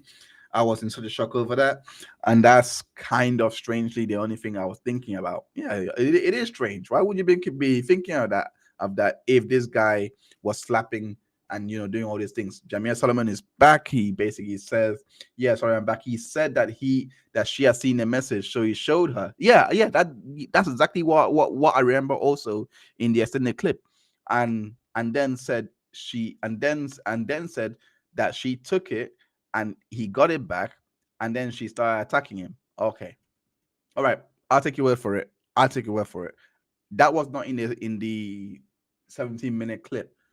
He definitely, I do definitely remember him saying that he has shown it to her, which is which is I'm like, yeah. So you saw the message, which is how you could make out the D'Angelo song, all of those things.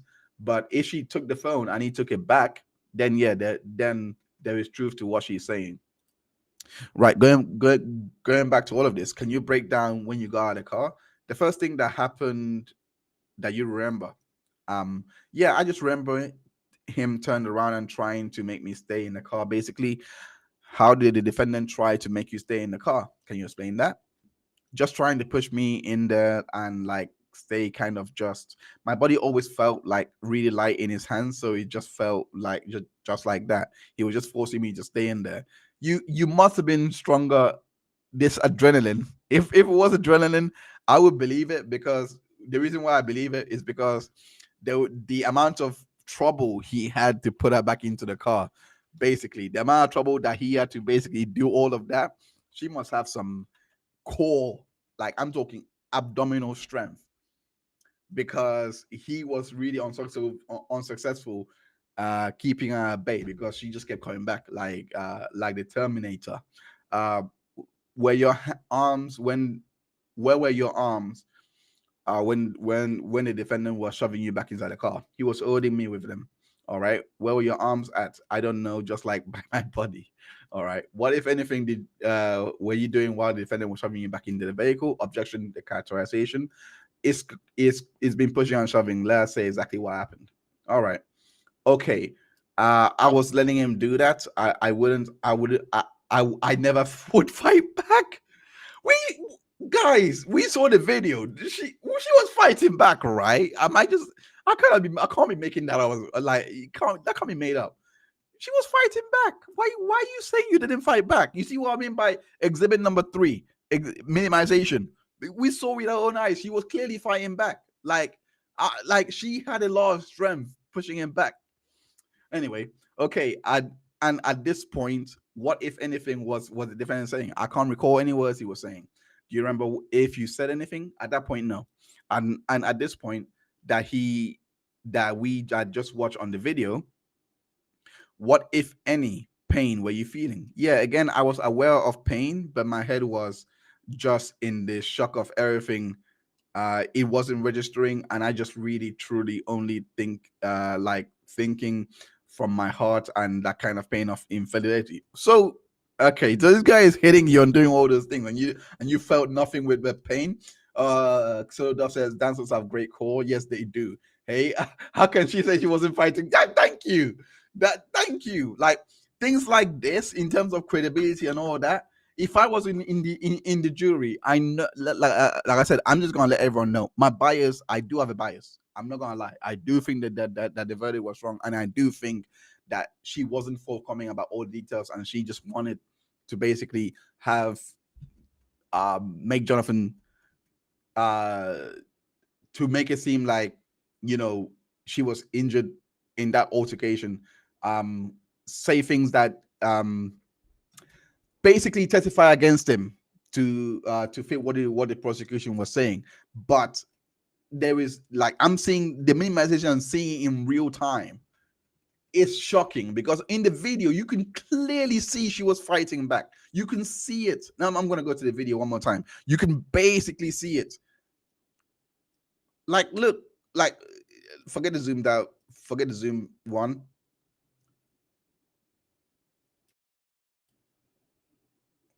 Look, she's fighting back. You see what I mean? What do you like that takes a lot, like for me to even notice that like a lot of core strength. She was fighting back. Anyway, going back to the chat. So the gentleman says, let me correct myself. She grabbed for the phone but never held the phone. So yeah, again, I can't remember. I definitely, maybe I'm wrong, but never held the phone. So she's lying. Sorry about that. Okay, let me correct myself. She grabbed for the phone, but never held the phone. Okay, so if John, again, in the extended interview, I never heard him say, or maybe I can't remember, but I don't remember hearing him saying that she actually grabbed for the phone or done anything like that. I don't actually remember that, but I definitely remember he showed the phone and him saying she never got the phone. I remember that. But Jamia, thank you so much for being honest and clearing that up. Thank you so much. Um but but yeah, if anything, if you know anything from that extended interview that's relevant, share it here as well. Solo Dove, she grabbed his arm like a crocodile. Jamila said, clinching him with her swollen. I believe adrenaline in this moment. If she didn't feel any pain, I would believe it. But adrenaline in the club and all that, because that's what Danny was telling me. I don't believe that part. Anyway, going back to the transcript, and I'm gonna do my best to try and finish all of this today, because I do want to move on to the 6th of December, the next day of a testimony. So, okay. And when you said you knew where there was pain, was there any specific part of your body that you were feeling pain, if at all? Yeah, I knew that my head hurt. I felt like I had a headache, but nothing I couldn't handle. And what do you mean by nothing you couldn't handle? I guess being used to that kind of pain. Why is that? Sustained, objection sustained. That would be speculative, hearsay, etc. At this point, what happened next? He was running away. Again, I couldn't really work out why or tell you why logically why I followed. I told you she was trying to explain this away unsuccessfully when she was describing the events in the car. I don't believe she reached out with one hand. I believe 2 hands. I believe she reached out with one hand, was unsuccessful, and then tried to go on top of Jonathan. Jonathan was leaving the car at this point. You can see her head sticking out of the car as he is going out. I saw this. I know I saw this. Please, someone, please tell me I'm not crazy. Oh Lord. I don't know logically why I followed, but I just did. I wanted to hear this. This is my boyfriend. Literally that morning, we were talking about when we were going to get married, the names of our children. He's just running away instead of just saying like, "Yeah, actually, I've had an affair." Or no, this is nothing. Let me prove it. He said he showed you the phone. I believe that. Yeah, she even said he showed me like he was showing the phone. There was nothing. He was just silence and I'm bolting out of the door at that moment, and I was just running after him because my heart wanted to go. So I ran after him and I lost him. I couldn't find him anymore. Okay, and at one point in the video, it shows the defendant holding your hand. You remember that? Objection to characterization overruled. Yeah, I remember. He was trying to get me to not follow him. Okay, what do you mean by that? Yeah, just kind of forcefully trying to get me off him. Oh, so what she's saying here basically is she was holding on to him and he was just trying to walk her away, but at the same time trying to get away at the same time. And did the defendant succeed in that? Yeah, to the extent that he managed to run away. And how did he sustain? I think I just judge interviewing saying I think she just answered that. Ms. Galloway says I'll rephrase. Why was the defender able to run away? Just a lot stronger than gee, you think? All right. So I'm guessing this was the running, the where Grace was running after Jonathan. So it says approximately how long were you running, Miss Jabbari? I don't know. It just felt like ages, but probably a couple of minutes. No, it was ages. What was going through your head as you were running? Just like, why am I running after him, wanting to know the answers? Like, yeah, just really like, who is that girl? All this kind of stuff. What was your emotions there at this point? It was really, it was really heartbroken, sad. What if any pain were you feeling at this point in the video? Yeah, it's just my head hurts, but I was just didn't think about it. It was just not registering. It didn't register in my nervous system. Okay, starting the video at 5:53. I will say this. I mean, I've watched the video many times. I don't think our head actually hit the the door. If you're, I don't know how this gash, it doesn't look consistent with anything. Like if you can't scratch it at the edge of the door, but it seemed too precise. I don't know. Something has to be sticking out of the door for that to even be thing, and there will be stain on the SUV. But I don't think she hit her head on the car. I don't think so. Ms. Jabari, what happened next? I was aware that I had lost him, and I kind of just had a bit of moment about where I had just been running. I ran in the streets of Manhattan. I saw these people, and they looked young and friendly, and I basically just said, "I'm sorry. I know this might seem insane, but I just left my bag and phone in a car. I just found out my boyfriend's cheated on me." I said his name. I said, "I'm not crazy. I promise he exists. Can you please help me get an Uber home?" And I like, wire you the money. And yeah, I just said, "I'm really sorry. I just want to get home," that kind of thing. What was your emotional state at this point speaking to these individuals? Yeah, just so in shock over it all, still really overwhelmed. Yeah, I just felt heartbroken. What if any physical pain were you experiencing at this point? Yeah, again, I was aware that there was pain on my body, but I just wanted, I just wasn't registering anything like fully. Uh, like, I'm a dancer. I've danced on point shoes my whole life and danced with a broken rib. If I've got to focus on something, I just needed to get home at that point. I didn't feel it. I just felt adrenaline and shock. Why couldn't you get home at this point? Because I felt my phone and my bag in the car. You had mentioned earlier that your hand had experienced pain. What was your range of motion in your hand at this point? At this point, I wasn't thinking about that at all. So I think I probably had full range of motion. It just wasn't, I wasn't recognizing anything.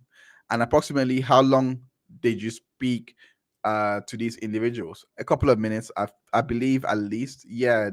Yeah. Did you come to learn of their names? Yeah, Chloe was a female. They had just been so friendly. They could tell I was upset. Objection sustained. Last answer stream for the record. Must be hearsay. Ms. Jabari, um, they're playing the video. Ms. Jabari, just for clarity, could you please identify yourself in the video? Yeah, the green white top. This is the video in question. Most likely at this point, if this is 6 minutes, most likely here. So that would be the video at that point. I'm gonna head over to the chat real quick to communicate with you guys. Hello. You feel no pain when you're enraged too. That's a good point. So taking the car home wasn't a thought, really. She didn't want to go home. Flavio Souza, Grace didn't mention any pain to the three strangers in the street video. That must be highlighted. She actually didn't. Um,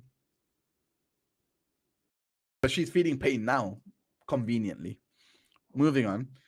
Um, like I said, I don't think he did not hit her in the back of the head, like, because her word is as reliable as me, because she did say that as well, but took that all back. So now you're sure about this one, but not that one. Anyway, moving on. Ms. Jabari, if you see the woman with you identified as Chloe on the screen, could you please identify her by an article of clothing? Yeah, she's got blonde hair, holding a phone. Is that clear? This will, yeah, yep, that's the one there. Blonde hair, holding the phone. You can see her right there. That's Chloe. So going back to the transcript, Ms. Javari, what did you tell these individuals were occurring in the car? I just said objection. Come on for a second. There was a discussion. Defense withdraws their objection, so withdrawn. Miss Jabari, what did you tell these individuals what occurred in the car? I just said about the cheating. Not that he beat you up. Okay. And why is that? I would never have told anything. I would never have told anyone that about anything physical. Why is that? It's just something I'm not comfortable doing. Can you please explain? Can you explain to a jury members of the jury? The objection, Your Honor, asked and answered. I'll give a little leeway.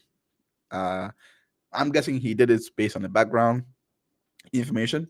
Well, he's known publicly as an actor, and I just didn't feel safe to do that. Fair enough. Base, Ms. Jabari, in this video, you could see your body. What, if any, injuries could you see at this point? I wasn't really I just really wasn't focused on that. I was focusing on, okay, I just need to get home. These people have been so kind. I was just really aware that I felt objection not responsive. That's true. Ask the next question. So basically, move to strike as well. I'm not going to strike it, which is why we see it. What if? But the next question was, what if anything? What if any injuries can you see yourself on this video? Yes. All right. Can you see anything on this video as to injuries? No, it's too far away. Go ahead. So at this point, it's important to note, like, what Grace is saying there in regards to protecting him, protecting his image, that's basically, I can believe that to a certain extent. I don't think I don't think she's that crazy that she would go around saying Jonathan beat me to everyone. But again, like I said, we're gonna get to the police. Moving on. Without getting into the substance of the conversation, um, without getting into the substance of the conversation, what happened next? Because the heritage objection was sustained, they were starting to get an Uber for me, and then I kind of saw him marching down the street towards us, marching. And what happened once you saw the defendant?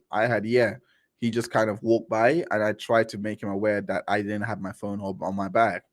He also was aware we were in public, and I know what mood he was in. So I just also was aware that the people would see if anything happened, if he gets angry again. So that was going through my mind as well. So what was your emotional state when you saw the defendant? I was scared. So they played the 8th minute of this video.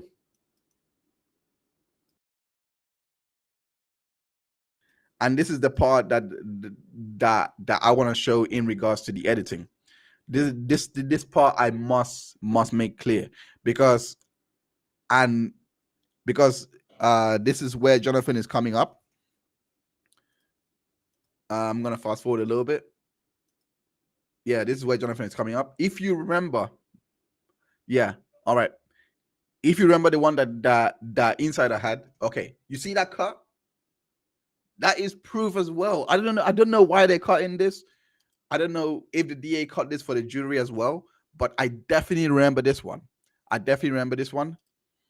Let me go on. I definitely remember this one as well. Let me, right here.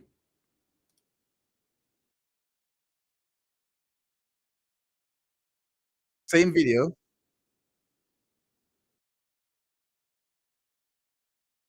All right, that's a full video. Let's me just trying to rush through this.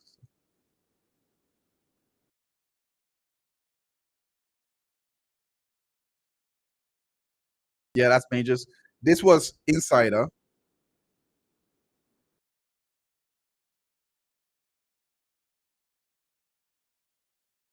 As you can see, Grace follows him.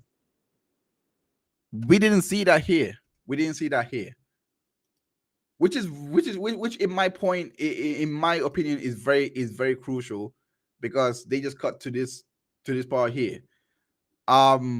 Which is why I think there was a cutting in that SUV that we're not seeing. So moving on, it says, Ms. Jabbari, Ms. Jabbari, was this the point that you had described that you saw the defendant walk by? Yes. What was the defendant's demeanor at this point? Like tough, hard. Was the defendant saying anything to you? I can't really recall that. Do you remember if you said anything to the defendant? I know at some point I was telling him to just get my phone and bag. I think we could continue playing the video. If you got to pause the video, yeah. Do you see yourself in the video? Yes. Can you identify yourself in the video? Shall I point at it? Is there any article of clothing you're wearing? I've got my coat on, but the green shirt and my hair is blonde. Do you see a defendant in the video? Yes. So they must be referring to not this video here. See what I mean? Because she's still running here. So they must be referring either this video here. Yeah. They must be referring to the video here in regards to yeah. This video that they're referring to. So again, Jonathan is saying get in the car, etc. Where is the defendant standing in relation to you? I believe it's in front of me. Do you want to call? Okay, moving on. They're doing housekeeping at this point. Can you see that? They're still doing housekeeping. It says, okay, let the record reflect Ms. Jabbari has pointed to the video in the upper left corner at herself. She's wearing a black coat and blonde hair. All right. Ms. Jabbari, what happened after the defendant walked away in front of the apartment? So he walked back towards where I was and walked by. So then I kind of followed him. He was then, I assume he was speaking, he knew I was speaking with people. I will stop you there. Sorry. It's okay. Why did you follow him? Firstly, probably the reason of just still he was my boyfriend. I'm feeling like I had no explanations, and then also he practically needed to get my keys, my phone, handbag, etc. What happened after you followed the defendant? The car was found. He was on the phone to his manager, and who was the manager? Priya Satyani, and you hear what? If anything, the defendant was saying to the manager, she was asking what was going on. Okay, that was likely an ESA objection, so it was sustained. Okay, what happened next? He was being quite loud. Yeah, I just said like, no, let's do no, let's do this in the car. Why? So you can attack him some more? I can see why he didn't get in the car. I just didn't want anyone to watch or to see anything, because you attack him. So I said, let's just get in the car and we'll talk about this in the car. Based on last time, what happened? You sound crazy, lady. When you say he was being loud, could you explain what you mean by that? He was saying you probably told your new friends everything, that kind of stuff. So yeah, that sort of jest. And what was your emotions there at this point? Still just really sad. I felt devastated and just really, yeah, everything I knew to be true was not. I just moved over to the other side of the world, and then it's just like, what was your heart rate like at this point? It was quite high. What happened after you suggested going into the car? We went into the car. Crazy guy. What happened next? We were sitting in the car, and it was actually kind of calmer than it had been. I just said, look, this is crazy. If you're saying you've done nothing, show me. All I need to see is that message. And then he just kind of stormed like as if he wanted to get out of the car. And I'm gonna stop you there. Where were you sitting in the car? I was sitting in the same seat as I was sitting before. Where was the defendant sitting? In the back row. This guy have basically hit you in the face. You want to go right back to reserving judgment. I couldn't tell you an exact number. What happened next? He kind of like stood up and tried to leave, like pushed me. What? He kind of like stood up and tried and leave, like pushed me down back into the seat, and then he opened the door and was like being quite loud again. So I kind of just grabbed at his shirt to try and keep him in the car. The bottom of his shirt ripped off the bottom of his shirt. He was like, "Look what you've done," and was shouting really loudly in the street. Let's go. 1 second. I need to see this part. The driver has seen everything. So this driver here. I wish there was there's a transcript of what the driver testified to, because I want to see what he says for this particular moment.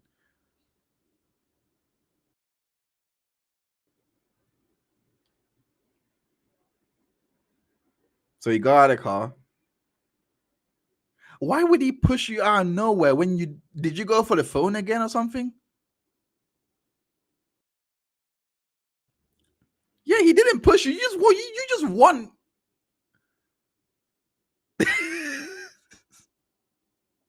This is insane. I can't see a push, dude. Who saw a push there? That would have been on camera, because clearly the door was open. And clearly, if that was happening, but then again, I will say this: the Escalade is pretty much darked out, so the bystanders would most likely have not seen the push in the car, if that was the case. But even with that, I'm saying, like, you're saying he just pushed you. Did you go for the phone again? Because based on what she testified, that's what I would assume. She went for the phone again. Going back to the chat, Flavius user says the audio of Grace shouting at Jonathan in the streets, but we never heard it. I hope to hear it. So Dove says we need the defendant card. These videos, you and me both solo. You and me both Han Solo. Moving on, says what happened after that? He kind of ran away again, I think, and then I believe I found the Chloe girl again. What a stroke of luck. What happened after you found Chloe? They kind of stayed with me. I was visibly upset and a bit shaken up. Yeah, they were just kind of comforting me. When you say visibly upset, what do you mean by that? I was crying. if we could play the video again, please. We already watched it. Ms. Jabbari, do you remember what we watched on the video? Yeah, what was that? That's when we got out of the car, and I just tried to get him back in the car by pulling his shirt. When you pulled his shirt, what occurred? I think maybe the button came off. What happened after you said that the individuals had joined you again? I think we got back in the car, or at least walked to. We definitely walked to the car. We were around the car, and the conversation was that he was going to stay in a hotel, and that I was going to. He was like, "You could have the car. I'm going to a hotel." So I said, like, okay, we eventually, and I was with them. You mean after he got away, you said okay, and they were making me feel calm. And then Chloe was like, "Do you want to like go for a drink and just like settle? You're going through something." So I was like, "Yeah, I would love that." So we tried getting into the bar that's like there, but it was closing.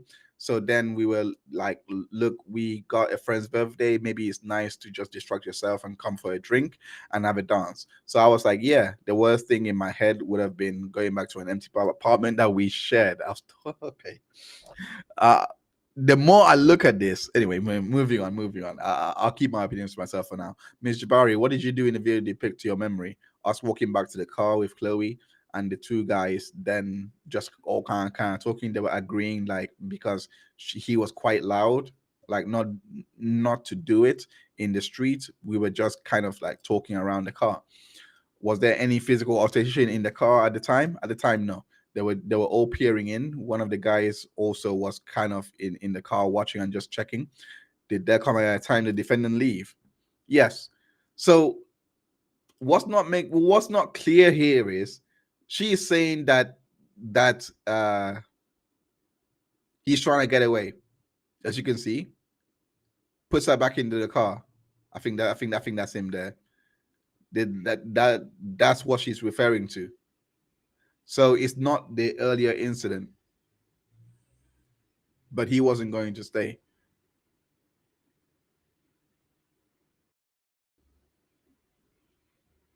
I think at this point he left. Yep, that's him leaving. He just left. Damn. Right, so back to the transcript. It says, yeah, and whose idea was it to go to the birthday party? Objection. I'm guessing it was hearsay. It's overall or speculation, whatever. I don't know. They kind of collectively, they were all already going. And because of that, the bar was shut. And she was like, just come with us. And they were just being so kind and lovely. I was like, yeah, okay, that would be nice. Miss, what was your emotional state at this point? It was really sad. I was like crying in a taxi. Yeah. And what if any physical pain were you feeling at that point? At that point, kind of started to feel the pain a bit. I could see physically like that the knuckles on my middle finger started to redden. So I was like, something's not right here. But again, just adrenaline and shock was probably running through at such a high rate. I didn't feel it, like, um, I didn't. So just housekeeping. Could you please reflect that we didn't just do with our hands? I didn't see anything. There were some gestures. I touched my knuckle here, and I saw redness there appearing. Just describe which knuckles and which hand. Let the record reflect that the witness are pointing to our right middle finger, middle knuckle, as well as the top knuckle. Knuckles. Sounds like someone was doing punching. I don't know about you. That's what it seems like to me. Had you seen any bruising prior to that? I haven't even looked at that point. You stated earlier that you were experiencing head pain. Yeah. What if any pain were you feeling in your head at that point? Again, the same. Just a very global sense of knowing I was in pain, but just not allowing it to register. Just knowing it was there and not caring about it. Why didn't you want to go back to the apartment? I just didn't want to be alone at that point. Your Honor, if you could approach, they approached. Sidebar. Did they come a time that when you did go to the birthday party? Yeah. Did you know where the party was? No. How did you get there? In a taxi that they left? What, if anything, do you remember about the taxi ride? I was really upset in a taxi. They were just trying to make me laugh and then just being really sweet. They were joking a bit about people who would ask, "Who is this stranger?" This English stranger you just brought with you, and they were saying that Chloe has loads of friends from all over the world, and it wouldn't be weird. Don't worry, kind of chatting. They were trying to make me laugh and stop being upset. Do you remember approximately what time you arrived at the bar? Probably around like 1 or 2 a.m. ish. What happened next? We went in the car, and they had an area. I guess it felt like more a club than a bar. But really, yeah. You even downplayed. You even downplayed. Oh my god, moving on. It was busy. We went through the bar and then stood and then went through the bar, and then their friends had like a low area. So kind of just stood there for a little bit. Yeah, said hi to people, and then we went to get drinks. uh what what was your emotional state after arriving at the club? Yeah, I was just trying to suppress the sadness. Still felt like so deeply in my heart, but mostly just really grateful for these three people that felt like they just saved me. When you say that you felt sad, what were you sad about? The infidelity. And after you arrived and got to a section, what happened next? You didn't feel sad about the physical abuse that you said that this man infected on you? Okay. There was like some drinks on the table where it was like I didn't it was like vodka or something like that. So we went to the bar because we just saw I will get us all a drink, like thank you. So I bought a bottle of champagne for the group and was there. And how did you buy the bottle of champagne? With the card I've been using. And whose card is that? It was my card that he gave to me. And why did you do so? It's the card I use all the time. And who picked out the bottle of champagne? I don't recall that. What happened after you ordered? We drank it. Remembering Chloe's testimony that I done with, Danny volunteered that she said that we should get the champagne. This is very important. She said that she volunteered to everyone that she should get the champagne, that that she's got Major's credit card. How much approximately do you remember drinking? I think we definitely had glass each, and maybe a little refill. You know what? Let me go onto the excerpt of that stream that I'm referencing, so you know exactly what I'm talking about. It's on my site. Let me just quickly share it. Oops, on the site. Yeah, Jonathan. Okay. Hold on. I believe it's here. No, believe it's here. Lucero, yeah, Chloe Zella. This is for the 8th. So it's here, and this is what she testified that Jonathan has walked past without acknowledging, blah blah blah blah. According to Chloe, I guess it's here. The video is there, so seen. It's important that Chloe did not. Okay, so it says here she goes on to testify that they were late to the club and had bought Grace a round of drinks, to which Grace said that it wasn't strong enough and ordered margaritas and champagne. Relayed by Danny, Chloe testified that she told her, she being Grace, that it was Jennifer Major's card that was being used to pay for the drinks, not my card, Jennifer Major's card. After the club, they walked out, and during court, it was made apparent that Grace was taking selfies with Chloe, established like lack of injuries, etc. I was caring exactly. So that's all I wanted to that's all I wanted to get out of that. It's just the fact Danny was in court that day to hear that testimony, which is what she was relaying. What, if any, pain were you experiencing at this point? At this point, I knew, okay, I'm going to wake up sore tomorrow. I just know. I remember telling the people, I was like, look at my finger. It doesn't feel like it's okay. Yeah, at one point, like I was holding ice to my finger. It was in pain, but still able to use it. Just hurt.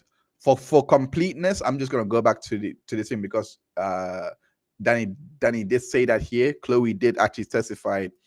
I'm looking at it here. Chloe testified doing complaints by Grace about the Chloe testified when she had seen Jonathan. They were in okay, not that one. Okay.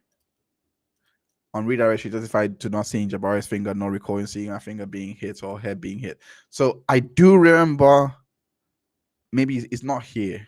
I do need to update this or rewatch the video and then update it. Chloe testified when she has seen, because I do remember there was a testimony by Chloe that she was complaining about her finger being hurt. It should be here. Chloe testifies to there being no complaints of pain by Grace or transfer any blood onto Grace, although the objection was sustained, stricken from the record that is speculative. Oh, this was when they were outside, so that was the complaint part. But Danny told me that they that she did complain of pain in the club. I need to update that. I need to update. I didn't even notice. I did not write that. Apologies for that, man. Apologies for that. That's a massive error on my end. I'm actually trying to stop the omitting, and I'm on 4K omitting here. I will definitely go and change that, because I definitely know I heard that from Danny. What, if anything, did you do while you were at the club? Dance and chat. Maybe it was at a follow-up the next stream. Maybe it was, she shared that when she was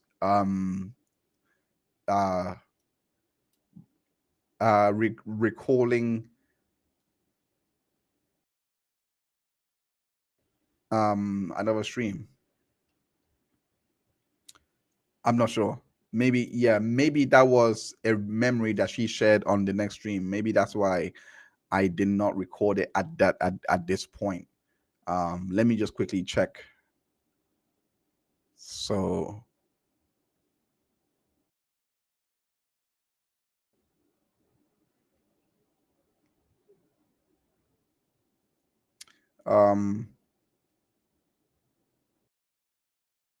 so this is the expert testimony.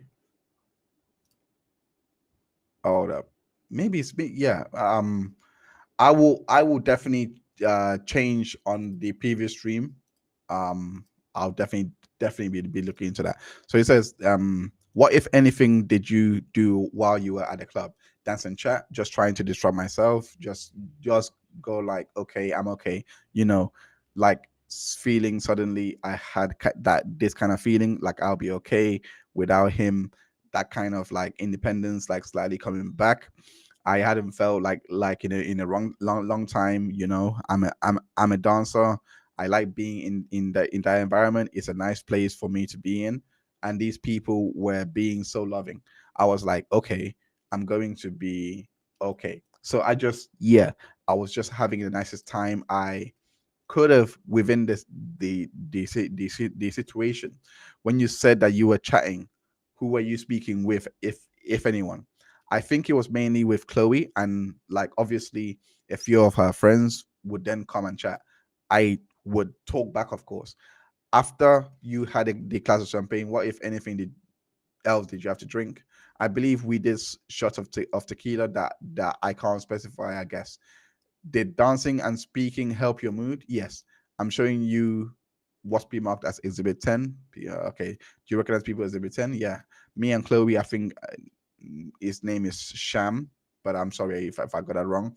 And did you take this photo? No. Is it a fair, accurate depiction of you, Chloe, and Sham's nightclub for March 25th? Yeah. And she said, do I keep talking? No, just okay. They moved, so I made the evidence, and then just so the record is clear, the photo was extracted from a video in this establishment. No, no, Your Honor, it was taken by a different witness. Okay, different witness. Okay, no objection, Your Honor. All right, without objection, move on. Anyway, it was published to the jury. Ms. Jabbari, do you remember who took the photograph? One of Chloe's friends. What was your pain level when you took this photograph? Again, it's just mainly my finger, because it was thing I could see even on this finger, my knuckles are darker. Objection, it's an evidence. just the question was your pain level like, and the answer is not responsive to that. That's overruled. Just yeah, I as I previously said, still kind of in shock, still like knew that there was going to be more pain, but the only thing I was aware was the finger, but because it's your finger, so you could see it, it was changing color. That was something before happening before my eyes. How were you feeling when you took the photo? I just think I felt really grateful for these people. I felt safe. I felt really like loved, held in, like a really horrible moment. I don't know how many people here. I obviously had my sister lives here. I have friends, some friends that live here, but I didn't want to tell anyone that the details of the relationship or the violence that occurred that night. And I think it was probably quite clear. So it was just nice to be with these people who, for no reason, were being so kind. I felt really grateful for them. Thank you. If you wouldn't mind, thank you very much. I'm showing you what has been pre-marked as people's identification 11 for identification purposes. Not just your honor. People's 11 marked for identification. Okay, housekeeping. Okay, thank you. There's no objection. Published to the jury. So Ms. Jabari, when was this photograph taken? I think in consequence, I don't know if it was probably a second after or before the other one. Um, why would you take a happy photograph after the defendant's assault? Objection, most likely because it's conclusive or legal conclusion. So it rephrase it. Why are you smiling in this photograph? And then the judge allows the answer despite the objection. He says, because I did feel like joy in that moment. Also, I didn't want to just pose and look grumpy, I guess, but also I did feel really grateful for them, and they were just being so nice. If you could show the members of the jury as well as defense people's exhibit 11, what if any injuries do you see in this photograph? I could see the knuckles on the middle finger on my right hand are darker than the rest of my fingers. Could you see that? Could you hold that up again? Just show the defense. Let the record reflect Ms. Jabari is pointing to our right middle finger in the photograph. I really wish I could get my hands on these photos. They weren't, not that I could see anyway. I didn't see this one released to the press because I it would have been on my site, but I didn't see that one released. But I'll just double check once more because I did do a post that gathered all the evidence in regards to what when it was released, but it's not here. So I did not see these photos outside of the photos that the press had, which had to do with what was documented to the police and sent to Holly. So those are the only photos I have. What the police had and what was sent to Holly, not these ones. Well, okay. So yeah. So it says, while you were at Lucy's, how did your physical condition change, if at all? Yeah, I think it was still this sentiment of just trying to have fun and trying to have a nice time. But eventually it was like, okay, I just need to go back to home now. I didn't want to stay out all night. And it felt like I was in a stronger place to like go home and just be there. And yeah, so I can't remember now. What if any effect did alcohol have on the pain you experienced earlier? I imagined it helped to not feel it a bit in that moment. Did there come a time when you left? Yes. Approximately how much later was that? I think I was there a couple of hours. How did you feel when you left the bar? I felt tired. I felt a kind of pain creeping in my body a bit from what happened in the car and against the car. I just, yeah, headachy, and just thought like I'm done. I had my dance time to go home. Were you able to go home? Yeah. How did you go home? I just got a yellow taxi. I tried to book an Uber, but my phone had to do this whole thing of connecting one phone because from his internet, it just wasn't working. So I just went outside and got a yellow cab. Why wouldn't your phone connect to the internet? Because I was using one phone as a hotspot, and just sometimes it just doesn't really work. And I could see there was a bunch of cars, and Chloe said maybe there's cars outside. So instead of just dealing with that, I thought I'll just get in a taxi. Played a video. Blah blah. Did this must be her going back to the apartment? Yep, Miss Jabbari. When do you recognize this video take? When Miss Jabbari, when do you recognize this video was taken? Me getting back to the apartment. And when was this sequentially in the night? After I had got a taxi from Lucy's. Okay, we could start the video at 16/40/2024. If we could pause the video here, so housekeeping. So he says, Miss Jabbari, do you remember the location of this video was taken at? Yes. What is that? The bar where we were. And you can see yourself in the video? Yeah. So I'm gonna go straight to that video right now. 16 something. So that's the bar here. So they went to Moxie's, and then this was the apartment that, well, they haven't reached here yet, but I'm guessing, they haven't reached that yet.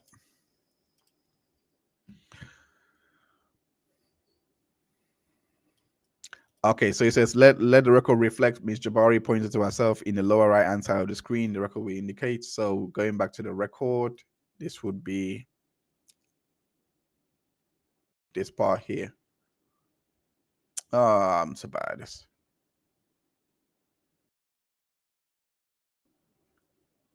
It'll be here.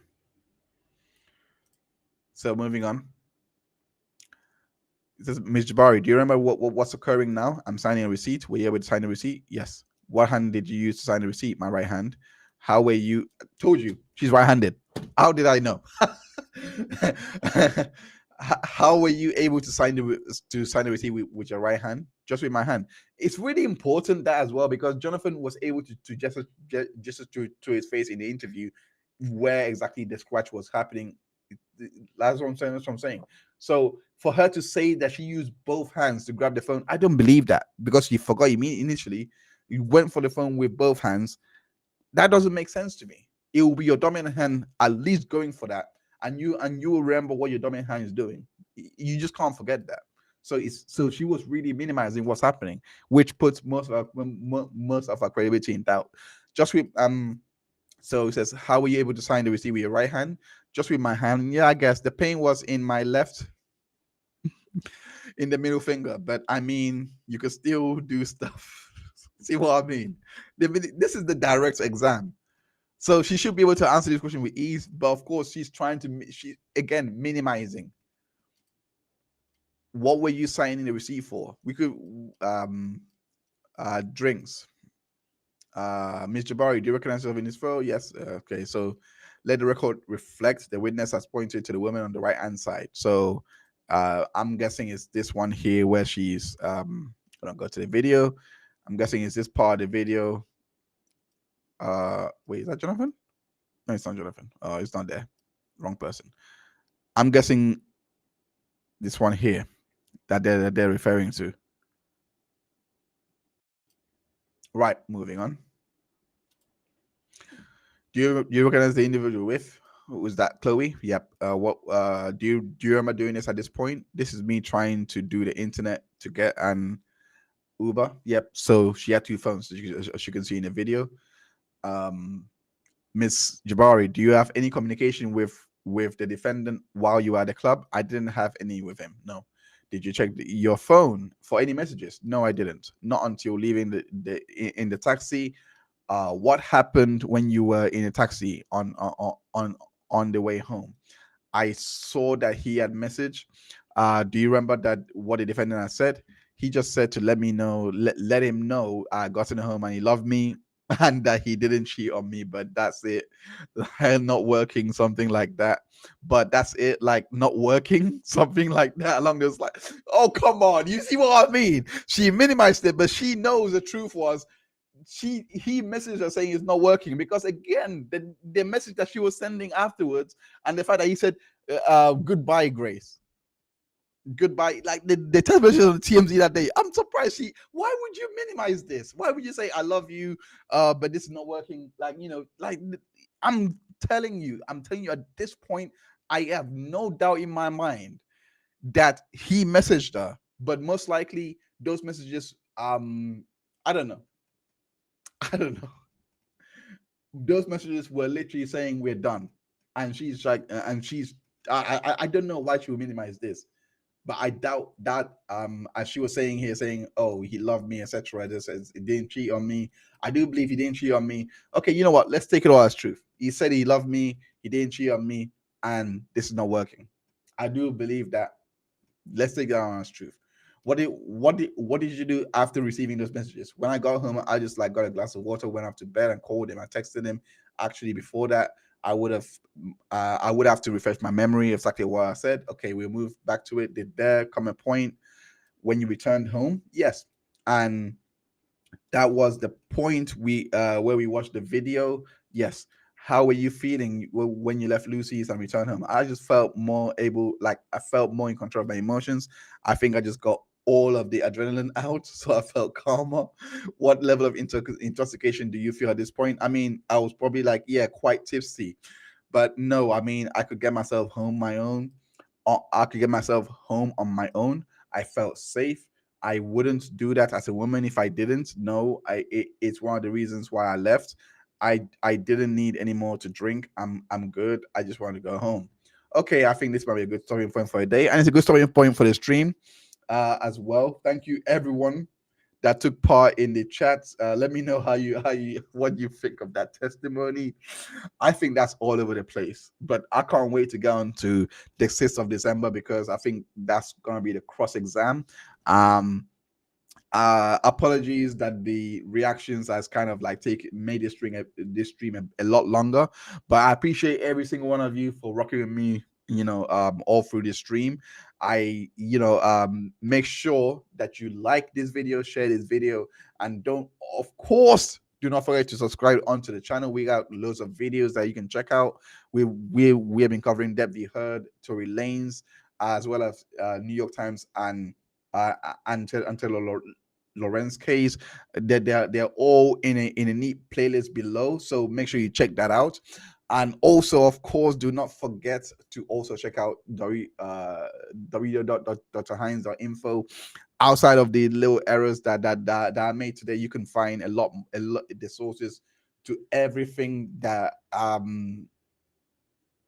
you can find sources to all of this, or to all of the documents that's been used on stream.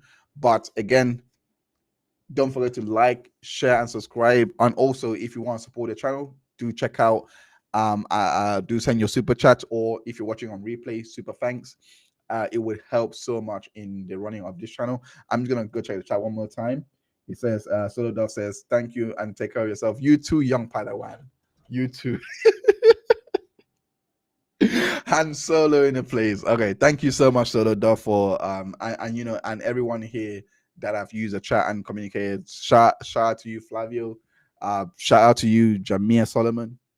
And if I'm missing out anyone, apologies. It is quite late here, but I will close off the stream here. Thank you ever so much for tuning in onto the show. Take care of yourself and have a great evening or day wherever you're at. Thank you so much and have a good day. Bye bye.